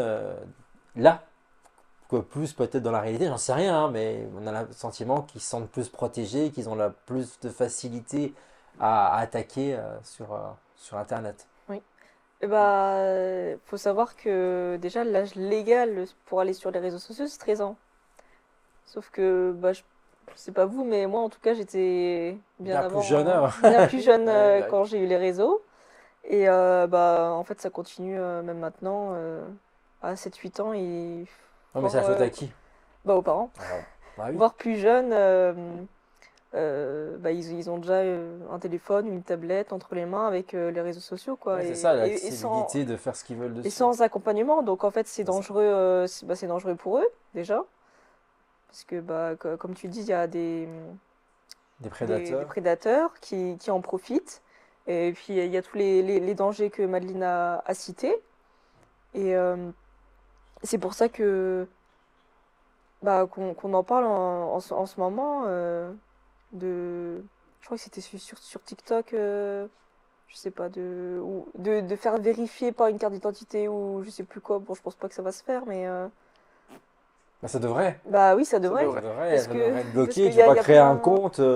C'est facile de mettre une date de naissance Oui, fictive. Donc, je oui, veux dire, voilà, ça, tout c'est le ce monde que sait le j'allais dire. faire, quoi. Je veux dire, on l'a tous plus ou moins fait Oui, pour pouvoir y accéder, pour avoir le droit. Mais c'est quoi alors? C'est parce que les camarades, les copains, si je prends des jeunes de 8, 9, 10 ans, qui n'ont rien à faire sur ce genre de choses, enfin, je pense qu'on est tous d'accord pour ça. Euh, du coup, c'est quoi? C'est parce qu'il y en a qui le sont, et donc du coup, pour être dans le mood, pour être dans le... bah, faire comme les autres, bah, du coup, les parents lâchent l'affaire parce qu'ils se je disent, pense, bah ouais, oui. parce que si on te met pas Mm. là, tu vas être exclu, et puis si on est exclu aujourd'hui, ben quoi, on fait le raccourci, on se dit, bah tu vas être victime d'harcèlement parce que Mm. t'es pas dans le coup, quoi. C'est ça un peu l'idée? Bah, et puis les parents, ça peut être fait derrière leur dos aussi. S'ils Oui, oui, surveillent pas assez leurs enfants et il y a pas d'éducation. Bon, on en parle de plus en plus, mais enfin, c'est un peu tard aussi quand même. Y a pas d'éducation aux écrans, aux réseaux. Enfin, on n'apprend pas ça, donc forcément ils savent pas les dangers en fait qu'ils peuvent avoir jusqu'à ouais, il faudrait voir un peu ce plus la qui les responsabilité des parents derrière tout oui ça voilà et enfin, sévir quoi, un ou petit peu plus quoi. enfin, je sais pas. C'est un peu compliqué hein, mais Ouais, parce que j'allais dire, même s'il y aurait des réseaux sociaux dédiés plus aux enfants, en fait, enfin, je on pense sait qu'il jamais y qui se aurait retrouve oui derrière, en fait, il c'est y aurait toujours quand le même problème, il y aurait quoi. quand même des Il y aurait des débordements dérives quand même, ouais. Oui, oui, bah, il y en a eu sur un réseau social, c'était. Je sais plus comment il s'appelait, mais c'était un espèce de Tinder-like en fait, hein, mais vraiment, c'était centré pour les jeunes. Et ce genre de choses où on a juste envie de, je sais pas, rencontrer des gens de notre âge ou quoi. C'était spécifié, hein, c'était pour les 18, de 13 à 18 ans. Donc déjà, l'utilité d'une application comme ça, je suis pas sûr. Donc, ouais, c'est comme Tinder, donc en vrai, c'est C'est quoi? en, ouais, C'est pour des les jeunes c'est profils, presque et, comme ça, ouais. et puis on swipe ou pas, on choisit ou Mais pas en les fait, c'est personnes, juste on c'est choix, ça? il y a tout un, il y a tout un choix de personnes et juste on Pour choisit en qui fait. on veut parler et tout. C'est ça. Mais toujours basé sur le physique, quoi. Ouais, en Parce gros. que c'est un peu ça, je veux dire, Ah oui, même oui, si complètement. on pourrait me dire non, parce qu'il y a le physique, enfin, il y a le physique, il y a les photos, puis derrière, il y a le descriptif. Mais on va pas se mentir qu'aujourd'hui, les gens qui vont sur ce genre de choses, on est déjà sur le physique et seulement après, on va voir ce qui est écrit en Ah, dessous, c'est ça, quoi. Mm. c'est Donc, ça. ça veut dire que même pour ces 13, 18 ans, il y avait ce type de choses. Il y Moi, avait ça ce me genre de choque, choses. j'étais pas au courant, donc... Ah non, mais c'était terrible. Je crois que l'application c'était Yobu. ah Yubo Yobu. Ah, tu connais? Ah bah quel souvenir! Alors, moi je connais, mais moi c'était écrit à partir de 17 ans. Alors je savais Ah pas non, que c'était à partir de 13 ans. par à contre. l'époque, c'était. Ah ouais? Ah ouais. Ouais. Ah bah peut-être que oui, ça se peut. Bah, du coup, bah, c'est terrible, J'ai même c'est pas terrible choqué. parce que voilà, il y a un truc où on dit voilà, c'est une application, il y a des 13 à 18 ans. Et ben, il y a forcément des plus grands, des Ah plus oui. âgés qui vont venir en mode Forcément. mais oui, moi je m'appelle Lila et j'ai 13 ans. N'importe quoi. Je pense Merde. qu'aujourd'hui, avec les intelligences artificielles et tout, tu parlais de la carte d'identité et autres, c'est quand même facile à mettre en œuvre de se montrer sa tête face caméra. On est assez analysé, c'est simple, on est analysé par une caméra, par les traits physiques qu'on peut avoir et une pièce d'identité qui matche les deux et puis qui valide ou non si tu as peu avoir accès à ça. Quoi, je veux Bah dire. oui. Oui, mais même pour ce genre d'application, en fait, le problème, c'était vraiment le manque de vérification. Il y en avait quasiment Ah aucun. oui, non, Ok. oui, il y en a. Et Il y en a aussi, pas. un autre problème qu'il y a, vu qu'on parle du grooming, bah, c'est que le problème vient des agresseurs, des groomers qui viennent aborder des personnes plus jeunes mineures. Mais aussi, le problème vient éventuellement de l'éducation des mineurs eux-mêmes. Parce que je ne sais pas si vous, c'était comme ça aussi, mais de mon côté, il y avait une certaine satisfaction à traîner avec des gens plus grands ou à sortir avec des gens plus grands. Mm. Bah, c'est pas du tout normal, surtout vu le fait que bah, les personnes jeunes, pour les personnes plus âgées, c'est des personnes vulnérables. Vulnérable. Et bah, ils font ça parce que c'est surtout plus facile, je pense. Enfin, c'est ultra grave comme, bah, comme pratique et je trouve qu'il y a vraiment, mais vraiment pas assez de réglementation, d'éducation là-dessus. Et il faudrait faire quoi donc ce serait quoi? C'est plus de l'éducation aux parents pour le coup que aux jeunes? Parce que les jeunes, c'est quoi? C'est suivre des tendances, c'est suivre Bah en les fait, autres personnes. je pense que c'est un tout, l'éducation et le contrôle.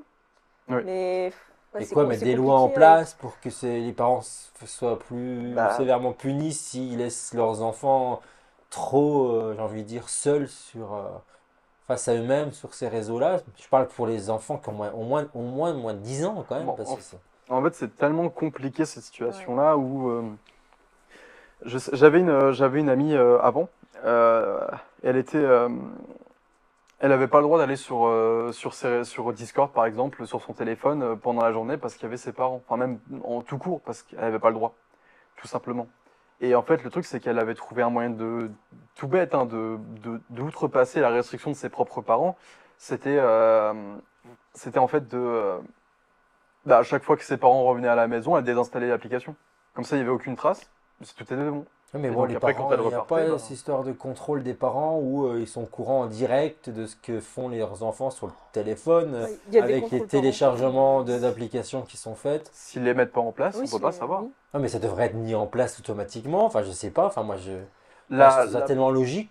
la plupart des personnes qui offrent un téléphone à leur enfant ne savent même pas qu'un contrôle parental peut exister là-dessus. C'est ça le problème. Moi, quand on m'a donné un téléphone portable quand j'avais 11 ans, on m'a pas donné de contrôle parental. Hein. Moi, Alors, je veux j'ai eu bien ça, que et le puis voilà. contexte de votre génération à vous, c'était il y a combien? À 11 ans? C'était il y a combien d'années? Oui, Ça fait 11 ans. Ouais, ça fait 11 ans. Donc, à 11 ans, on n'avait pas la même éducation et on n'entendait pas tout ce qu'on peut avoir comme témoignage aujourd'hui. Moi, j'ai des enfants aujourd'hui. Je les vois aujourd'hui dans 8-10 ans, ils ont soi-disant l'âge pour avoir un portable, même si je n'adhère pas forcément à l'idée. J'ai tous ces témoignages-là aujourd'hui. Enfin, je veux dire, ça devrait être une obligation, quoi. Ok, on veut que nos enfants ils aient un portable pour pouvoir les joindre en cas de pépin, en cas de souci. Je peux comprendre cette idée-là. Mais derrière, il faut consciemment que les parents comprennent que s'il y a des lois qui peuvent les punir parce que leurs enfants sont livrés à eux-mêmes sur ça, enfin, je sais pas, moi, la responsabilité revient directement aux parents, quoi. Enfin, je veux dire, Oui, mais il n'y a pas de loi. ouais, mais il faudrait, c'est ça ce qu'il faudrait, Ouais. c'est ça. Moi, j'essaie de trouver des solutions entre nous, on discute, de savoir ce qu'on pourrait faire, ce que devrait faire notre société aujourd'hui pour empêcher le plus possible ce genre de dérive, quoi. Je veux dire, là, on laisse faire et on va dire oui, c'est la faute des parents, mais si les parents ne sont pas éduqués parce Oui. qu'ils n'ont pas eu cette éducation-là, je pense à ma génération qui a des enfants peut-être aujourd'hui.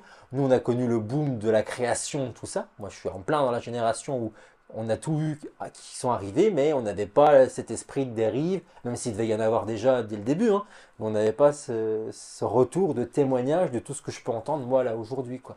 Donc je sais pas, j'ai l'impression qu'on laisse ça continue c'est de pire en pire et on laisse faire et il n'y a Mm. y a rien de mis en place pour essayer de contrer ça. Bah, je pense que bah, le vrai secret pour essayer de limiter au plus possible, c'est l'encadrement bah, déjà des plateformes qui permettent qui sont censées accueillir des jeunes, l'éducation des jeunes eux-mêmes et surtout des parents, parce qu'ils restent quand même responsables. Mhm. Euh, Après, bah, euh, vous avez mentionné le fait qu'il fallait peut-être mettre des lois, mais je pense que ça ne servira à rien parce que pour l'instant, les lois sur Internet sont vraiment très très peu respectées. Oui. On peut voir ça avec le cyberharcèlement, Non, c'est le vrai. plus simple. Et aussi, bah, la plupart du temps, c'est vraiment bah, dans le privé, dans le caché, et il y a très très peu de moyens bah, d'avoir des traces de ça et de retrouver qui que ce soit sur Internet, parce qu'il y a aussi, enfin, moi je sais qu'on m'avait conseillé une application où le concept c'était littéralement d'être anonyme. Et du coup, ça fait en sorte Encore que tu pire, peux quoi. retrouver personne. Et du coup, bah, j'ai eu beaucoup d'abus là-dessus. Et même si j'avais envie de faire quelque chose, c'était juste pas possible. Du coup, je pense que le problème, oui, vient de partout. Ouais, Oui. c'est ça, d'avoir la Le conscience problème, il est partout. ouais, c'est ça, d'avoir la conscience du moment où on veut passer anonymement sur Internet, qui a ces risques-là, quoi. Oui. Il faudrait qu'il y ait plus d'avertissement, quoi, comme Ouais, tu vois. complètement. Quand je vois l'accessibilité des sites pornographiques qui est d'une simplicité enfantine, il faut juste dire oui ou non si on est majeur ou pas. Je veux dire, à un moment donné, ça suffit. Enfin, je pense que voilà, les problèmes devraient déjà, enfin, on devrait commencer déjà par là pour bloquer le plus possible ce genre de choses. On parlait des portables pour les enfants. Pourquoi il n'y aurait pas des systèmes Android ou iOS, par exemple, qui sont formatés et bloqués le plus possible pour les enfants et que si on est sur ces portables-là qui bloquent, on ne puisse pas télécharger la plus grande majorité des applications et qu'il y ait déjà un contrôle strict. Enfin, c'est pas compliqué à mettre en place, quoi. Enfin, je pense que si on vous, mais je pense que les lobbies et tout ça, ça n'a pas à leur avantage non plus de. Oui. Eh bah oui, il faut que ça télécharge, Oui. il faut Faut que ça fasse que de, oui, faut que ça fasse Ouais, de mais l'argent, je pense quoi. qu'il faut que ça fasse de l'argent, oui. mais après, si ton enfant il a pas le dernier Samsung, il sera moqué à la récré. Oui, mais ça peut très bien être le dernier C'est Samsung, ça mais le avec un problème. système Je suis pas d'accord. Je de suis complètement d'accord. bridé à l'intérieur, Je suis quoi. complètement Mm. d'accord. Mais Enfin, je sais pas, les parents, il y a des devraient choses être au qui courant, existent quoi. pour ça, hein, mais faut les mettre en place. Mais c'est Sauf que bizarre que, Il enfin, n'y a pas en assez tant que parent, on devrait ça se faire de automatiquement. médiation, en fait, Mais c'est ça, exactement. Il sur n'y a ces pas choses-là. d'éducation, de médiation, on ne nous explique rien, on achète les portables comme ça, on donne ça aux gosses et puis c'est fini. Mm. Ouais. Ouais.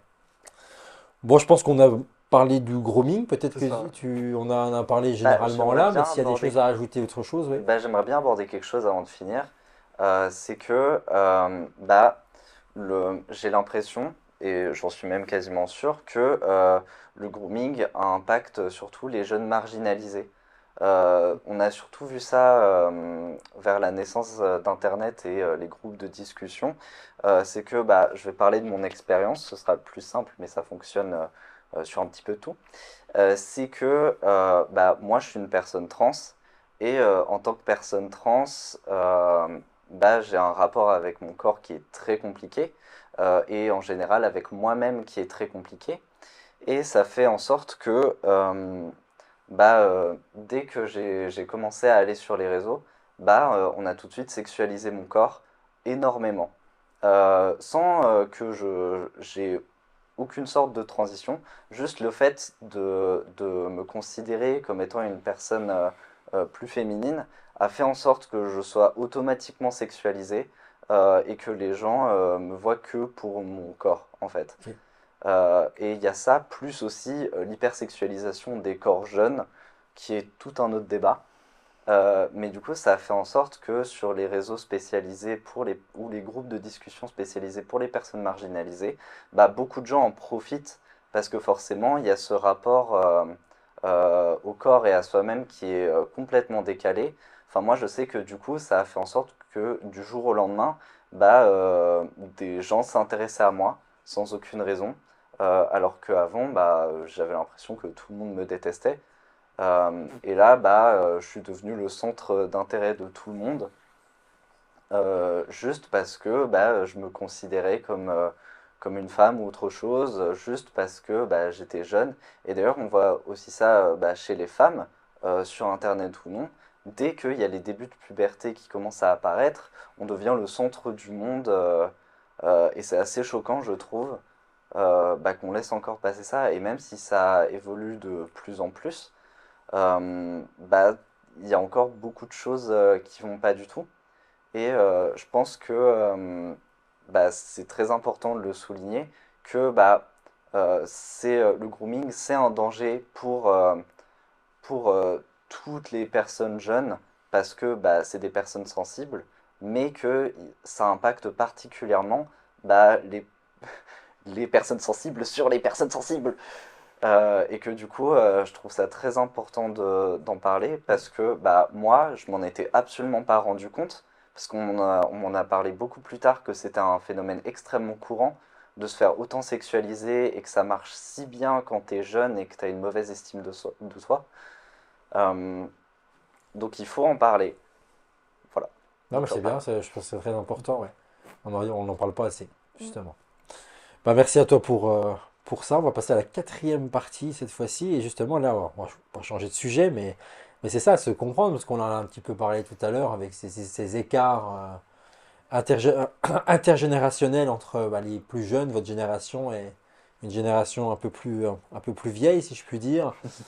Comment on voit les choses, voilà, comment les uns et les autres se voient, il y a des clichés, on a des avis personnels sur tout et rien, et comment tu vois les choses, Lisa, c'est toi qui voulais commencer à en parler. Oui. Déjà, c'est pas comment les jeunes voient les seniors, mais c'est plutôt les seniors comment on voit les jeunes.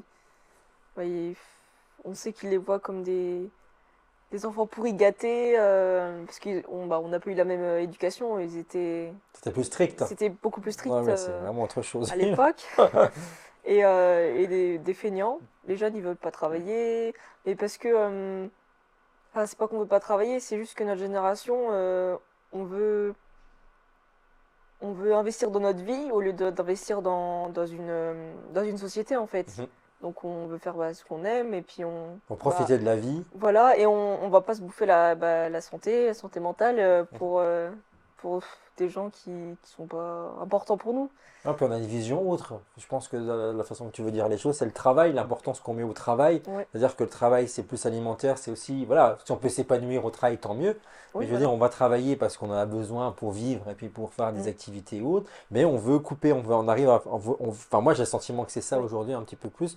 Où on veut scinder les deux, c'est-à-dire je suis au travail, je suis assidu, je fais mon show, mais dès que je suis à la maison, je veux penser à autre chose, je veux vivre Oui. et que justement, c'est pas là, je veux pas être indépendant de mon travail dans la vie. On est obligé parce que sinon on n'a rien, mais d'un autre côté, on veut vivre à 100% et profiter Mm. de la vie. Et je pense que c'est l'image-là qu'on a peut-être du mal à percevoir les Oui. plus anciens vis-à-vis de la nouvelle génération qui a plus cet esprit-là. Mais justement, je pense qu'on veut ça parce qu'on a vu nos parents ou nos grands-parents, Galérer voilà. et te focaliser que Bah oui.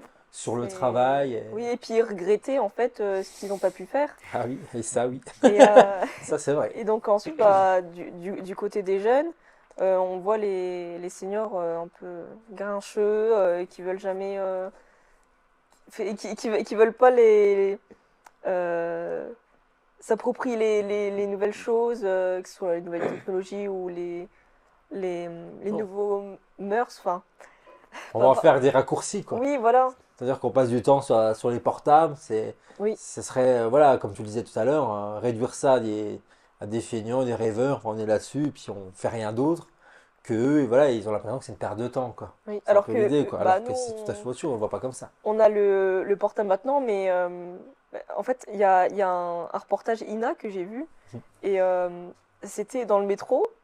Donc aujourd'hui, tout le monde a le téléphone, mais en fait, à l'époque, tout le monde avait Le le journal. Ah oui, c'est ça. C'était pareil. Ouais, Mais c'est vrai.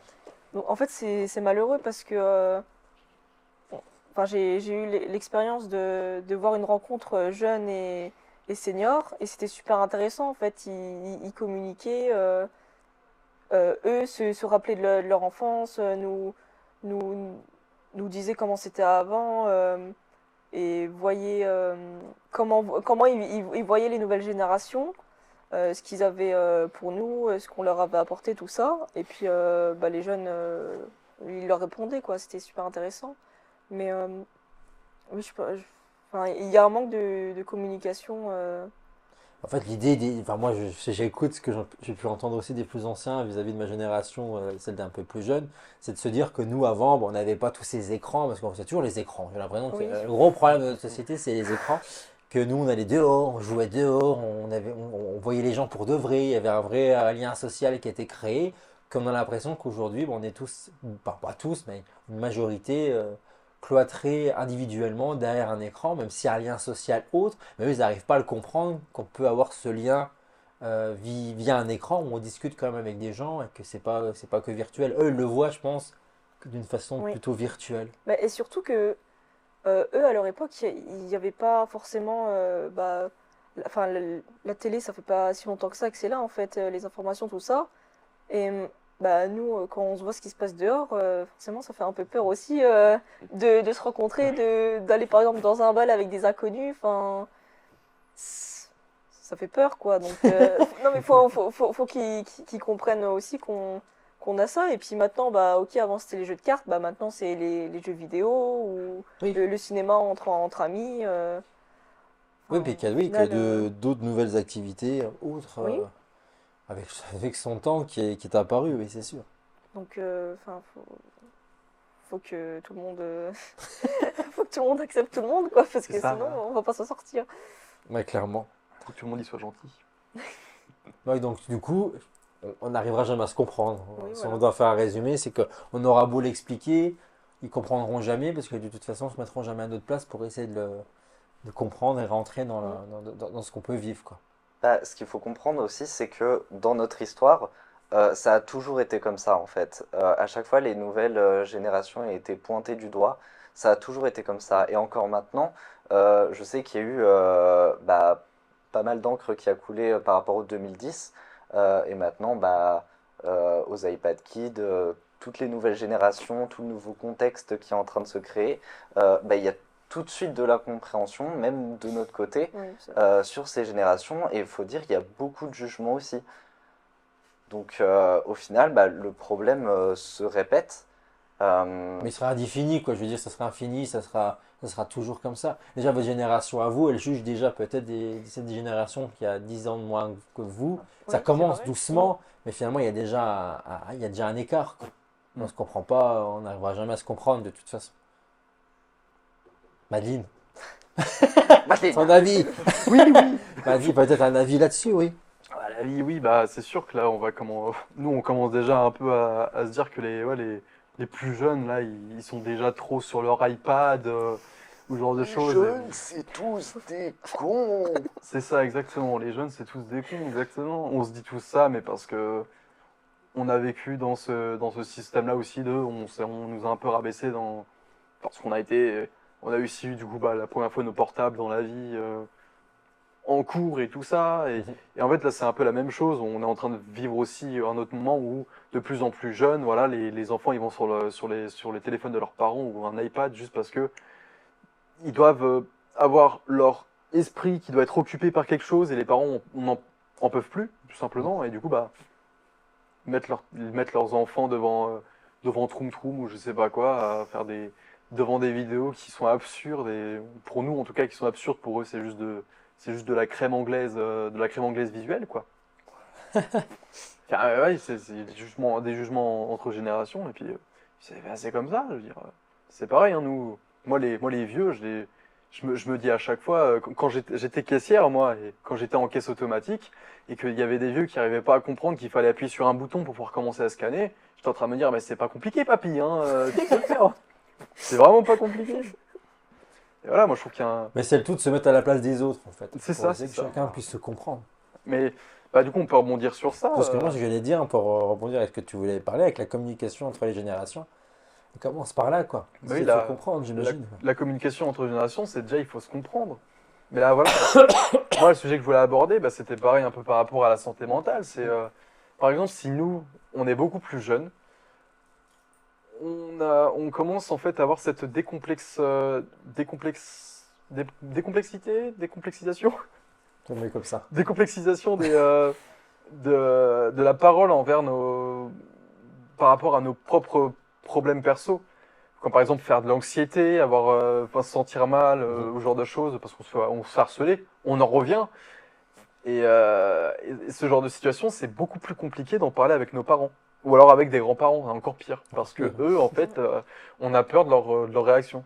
Moi, j'avais peur de la réaction de mes parents quand je leur disais que, quand j'allais leur dire, voilà, je me faisais harceler à l'école, j'avais peur de leur réaction parce que je m'étais dit, mais non, je m'étais ancré dans la tête qu'ils allaient juste me répondre, mais non, t'inquiète, ça va passer, c'est dans ta tête, t'inquiète pas, ça va aller. Je m'étais ancré ça dans le crâne, qu'ils allaient me répondre ça, et je voulais pas l'entendre.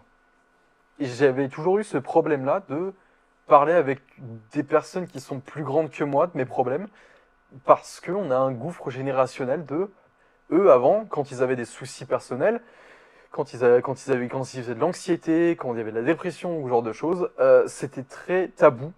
C'était très tabou, ils gardaient beaucoup trop ça pour eux, et du coup, bah, ça leur faisait pas du bien non plus. Sauf que du coup, bah, ils ont été éduqués comme ça, et ils ont voulu nous éduquer comme ça aussi. Du coup, c'était compliqué de parler avec des personnes plus grandes qui ont un peu plus de notion de la vie par rapport à nous, de nos problèmes, et d'avoir un peu d'aide. C'était très compliqué. Et moi, je trouve que c'est ça surtout le gros gouffre de compréhension entre les générations, c'est que on a des demandes, on a des besoins qui sont différents d'eux, et ils n'arrivent pas à le comprendre parce que eux n'ont pas eu ces besoins-là. Mhm. Et c'est complètement, c'est ahurissant en fait dans un certain sens où je me dis on aurait tellement pu avancer plus vite si s'ils avaient eu cette décomplexisation déjà à la base quand ils étaient plus jeunes et qu'ils nous l'auraient remis aussi pour nous. Mm. Ça aurait été beaucoup plus simple. Mais voilà, c'est pareil pour, c'est la même chose comme tu disais hein, pour par exemple les travails ou quoi. Les vieux vont nous dire qu'on est des flemmards parce que nous on a juste envie d'avoir nos droits fondamentaux dans notre travail, en fait, dans notre environnement de travail. Quand des personnes veulent partir à 17h du taf parce que leur contrat s'arrête à 17h, les vieux, ils vont juste se plaindre en mode oui, mais elle s'arrête à 17h, elle veut pas rester à 18h comme les autres. Et c'est un peu ce gouffre tellement con, enfin, c'est pas compréhensible. Eux, ils vivent pour travailler, nous, on essaie de travailler pour vivre. Enfin, Ouais, c'est ça, c'est exactement ce que je voulais résumer tout à l'heure et le sentiment que j'en ai de cette jeunesse et de cette nouvelle génération qui veulent tout simplement aussi profiter c'est tout ça, simplement de la vie. Ouais. c'est ça. Et justement, on va savoir si vous avez envie d'en profiter, parce que vous voyez, c'est assez complexe, mais assez riche aussi, hein, tout ce qu'on débat dans cette émission. Alors, votre avis, à vous, avec un micro-trottoir, tout de suite réalisé par toute la jeunesse de la MLTV. Donc, on va la découvrir dès maintenant. Regarde. Ok, donc ça, j'ai cette partie-là, et on fait comme si là, il n'y avait pas eu de micro-trottoir. Ça, c'est le moment. Mais ouais, c'est exactement ça. C'est le moment où On souffle un peu, c'est bon, il y a je trop peux de pression. tousser, mais là, j'ai plus envie. Trop de pression. Du coup, voilà. Très bien, merci Madeleine, voilà pour cette communication entre les générations. On va passer à la dernière partie, cinquième partie de cette émission Débattre spéciale jeunesse. Et justement, on va parler de l'avenir, les générations futures. On en a déjà un petit peu parlé, vous, parce que voilà, on parlait de ce contraste déjà avec vous en étant jeune, parce que vous êtes jeune, mais déjà en train peut-être de juger gentiment, doucement la nouvelle génération qui arrive, et ça, de toute façon, ça sera sans fin. On en a parlé dans cette émission, et je sens que de toute façon, on pourra faire ce qu'on veut, on se comprendra jamais, mais ça fait partie des choses. Donc, on va faire un focus justement sur le monde à venir avec toi, Moshi, justement avec cet environnement différent, comment tu perçois les choses et peut-être les solutions peut-être à amener, qu'on va pouvoir débattre ensemble ici dans cette dernière partie de l'émission. Très bien. Donc déjà, j'aimerais bien faire ça en deux parties. Donc déjà, j'aimerais aborder ce qui risque de s'empirer dans l'avenir proche ou alors au niveau des prochaines générations.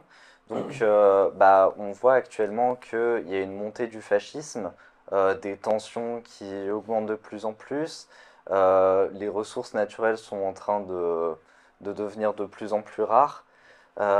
Et aussi, on a les conditions climatiques qui augmentent de plus en plus. Du coup, je ne sais pas si vous avez quelque chose à partager vis-à-vis de ça. Vos craintes par rapport à tout ça, parce que vu le menu que tu viens de nous donner, ça donne envie d'aller dans le futur. Mais c'est tout est réel. Lisa, pour commencer. Lisa. Oui, on en entend de plus en plus parler de l'anxiété environnementale, je crois que ça s'appelle. Oui. Donc c'était de l'avenir de notre planète en fait. De, De l'avenir qu'on va laisser à nos enfants si on en a, de Ouais, l'avenir de ce voilà. qu'on fait, de tous les gestes qu'on fait. Parce que c'est qu'on essaye de faire au mieux, si on fait du tri, si on fait ces choses-là, on essaie de faire attention. Et surtout, c'est comme par exemple le président qui nous dit faut réarmer la France. Réarmement démographique. Faut, L'enfer. il faut faire des enfants. Alors que bah déjà de un, il y en a. Tout le monde n'a plus envie de faire des enfants avec Bah, le menu que vous vous proposez en pour, fait, pour le futur. Ils nous disent faut en refaire alors qu'on est trop sur Terre. Et ensuite, Ah oui, mais là, lui, il pense économiquement. bah oui, Il va dire que si on est de moins en moins en France, il n'y a mais plus de ensuite, pognon. forcément, les nouvelles générations, on pense aux futures générations, qu'est-ce qu'on va leur laisser. Donc forcément, ça fait peur. Et donc, enfin, C'est quoi les envies c'est qu'on en a bloqué, en aujourd'hui? fait. Bah oui. J'avoue que moi, j'ai- Non, mais c'est vrai. Même voir que notre président, face à tous ces enjeux, tout ce bordel, la seule chose qu'il a à dire, c'est oui, faites plus d'enfants. Comme si c'était une guerre Il a faite qu'à les par faire, les lui, ses ventres. enfants. Enfin, c'est n'importe quoi. Enfin, non, mais Il a c'est pas qu'à les faire, anodin de créer un être humain. Enfin, surtout Bah, pour c'est des les, responsabilités, quoi. pour les parents, Bah, que ça non, soit mais de- normalement, c'est j'ai pas envie une de- responsabilité, c'est une envie, Faut déjà. avoir Une une envie, envie, mais avoir après, une envie. derrière cette envie-là, être il faut avoir la responsable. responsabilité de savoir ce que ça, c'est quoi comme engagement, hein. Ouais. Enfin, faire Bah, un et puis, enfant, c'est pas que les bons côtés, hein. Et Enfin, à un moment donné. c'est aussi douloureux pour les personnes qui portent les enfants. Ah, c'est Et qui horrible. les. c'est- Ah, moi, j'ai vraiment pas Pensez à envie toutes les d'avoir- femmes. J'ai vraiment pas envie d'avoir d'enfant. Que ce soit juste parce que bah, vraiment juste avoir un môme qui chiale, ça me fait chier déjà. Mais en plus de ça, juste bah j'ai pas envie d'avoir un enfant et lui offrir un avenir incertain à la base.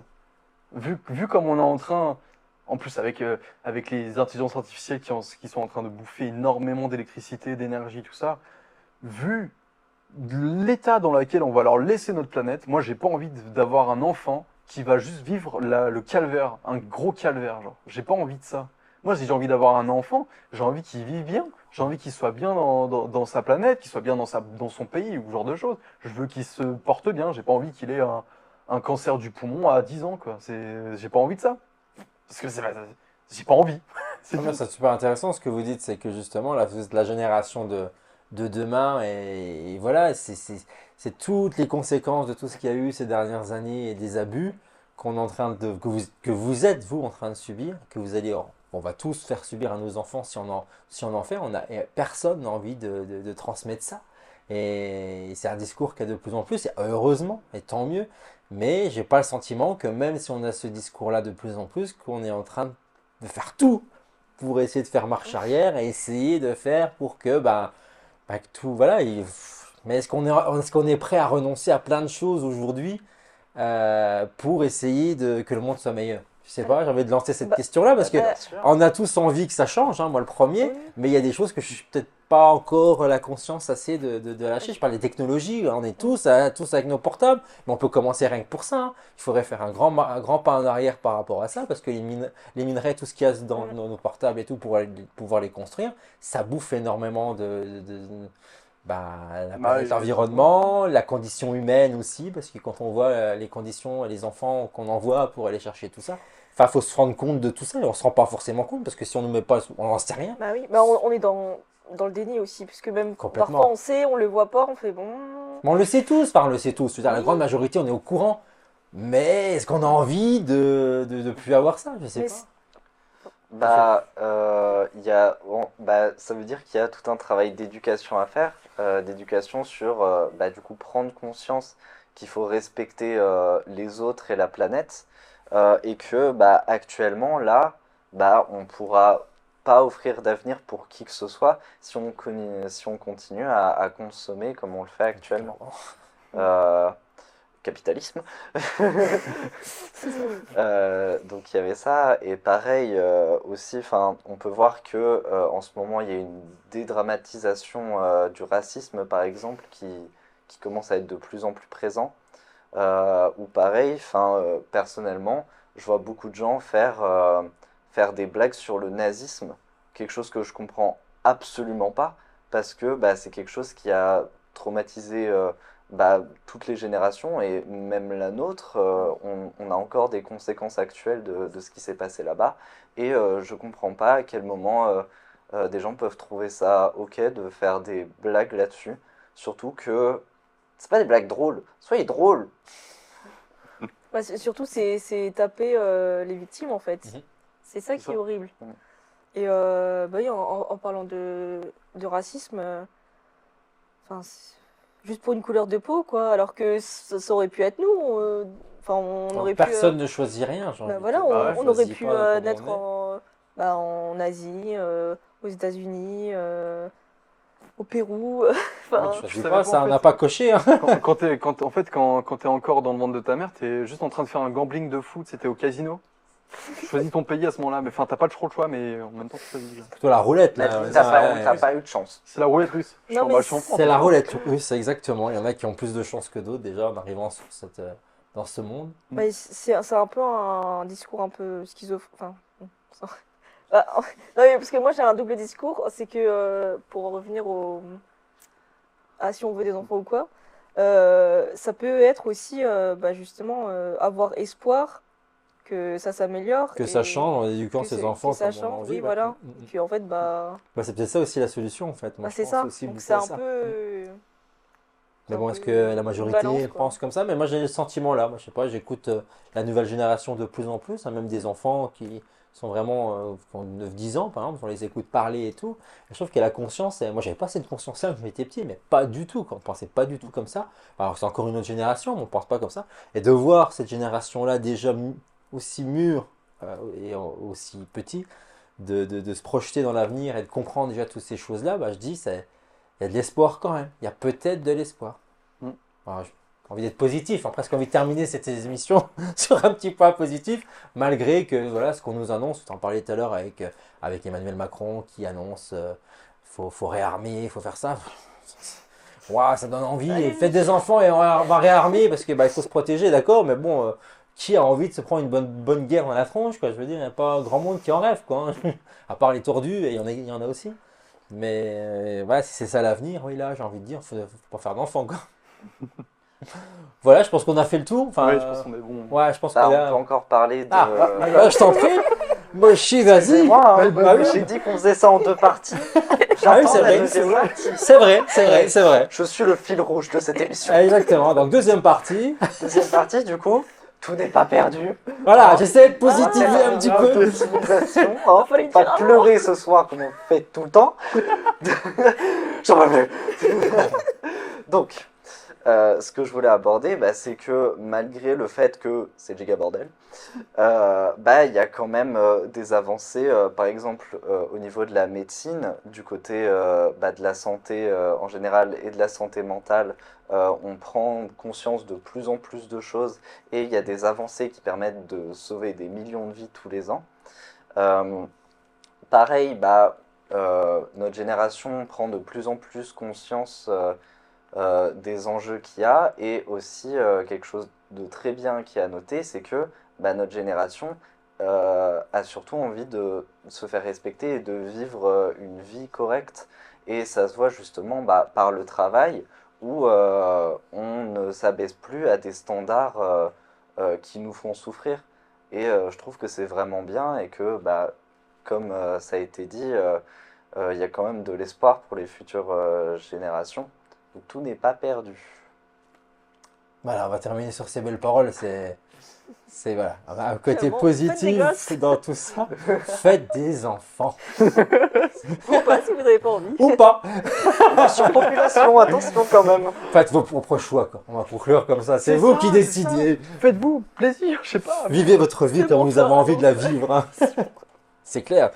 On va terminer ainsi. En tout cas, merci à tous les trois. Merci à tous les trois d'avoir animé ce débat dans cette 3e émission Débattre de la saison 2 de la MLTV. Merci à vous de nous suivre de plus en plus nombreux. Abonnez-vous, faites connaître la MLTV en partageant l'émission, en partageant les décapsules, toutes les vidéos, tous les contenus de nos chaînes sur YouTube, Facebook ou encore Instagram pour ne citer que. Et commentez, et donnez votre avis également sur tout ce qu'on a pu dire, parce qu'on a le droit d'être pour et contre, et c'est ça le débat. Et c'est ça qui fait aussi que cette émission existe, puisque sans débat, il n'y a pas de conversation, ça ne sert à rien. On reste buté sur nos idées. C'est ça. Redécouvrez toutes nos émissions en replay également. Tout le contenu est disponible. Je remercie tous ceux qui ont été derrière la caméra dans cette émission en technique. Johan, Marius, Caïs, Roman, Robinson et Charlotte qui nous a aussi aidé à préparer cette émission. Bravo à vous tous. On se retrouve prochainement pour une nouvelle émission Débattre. Restez bien connectés à la MLTV. On se dit à très vite. Merci à tous. Au revoir. Ciao.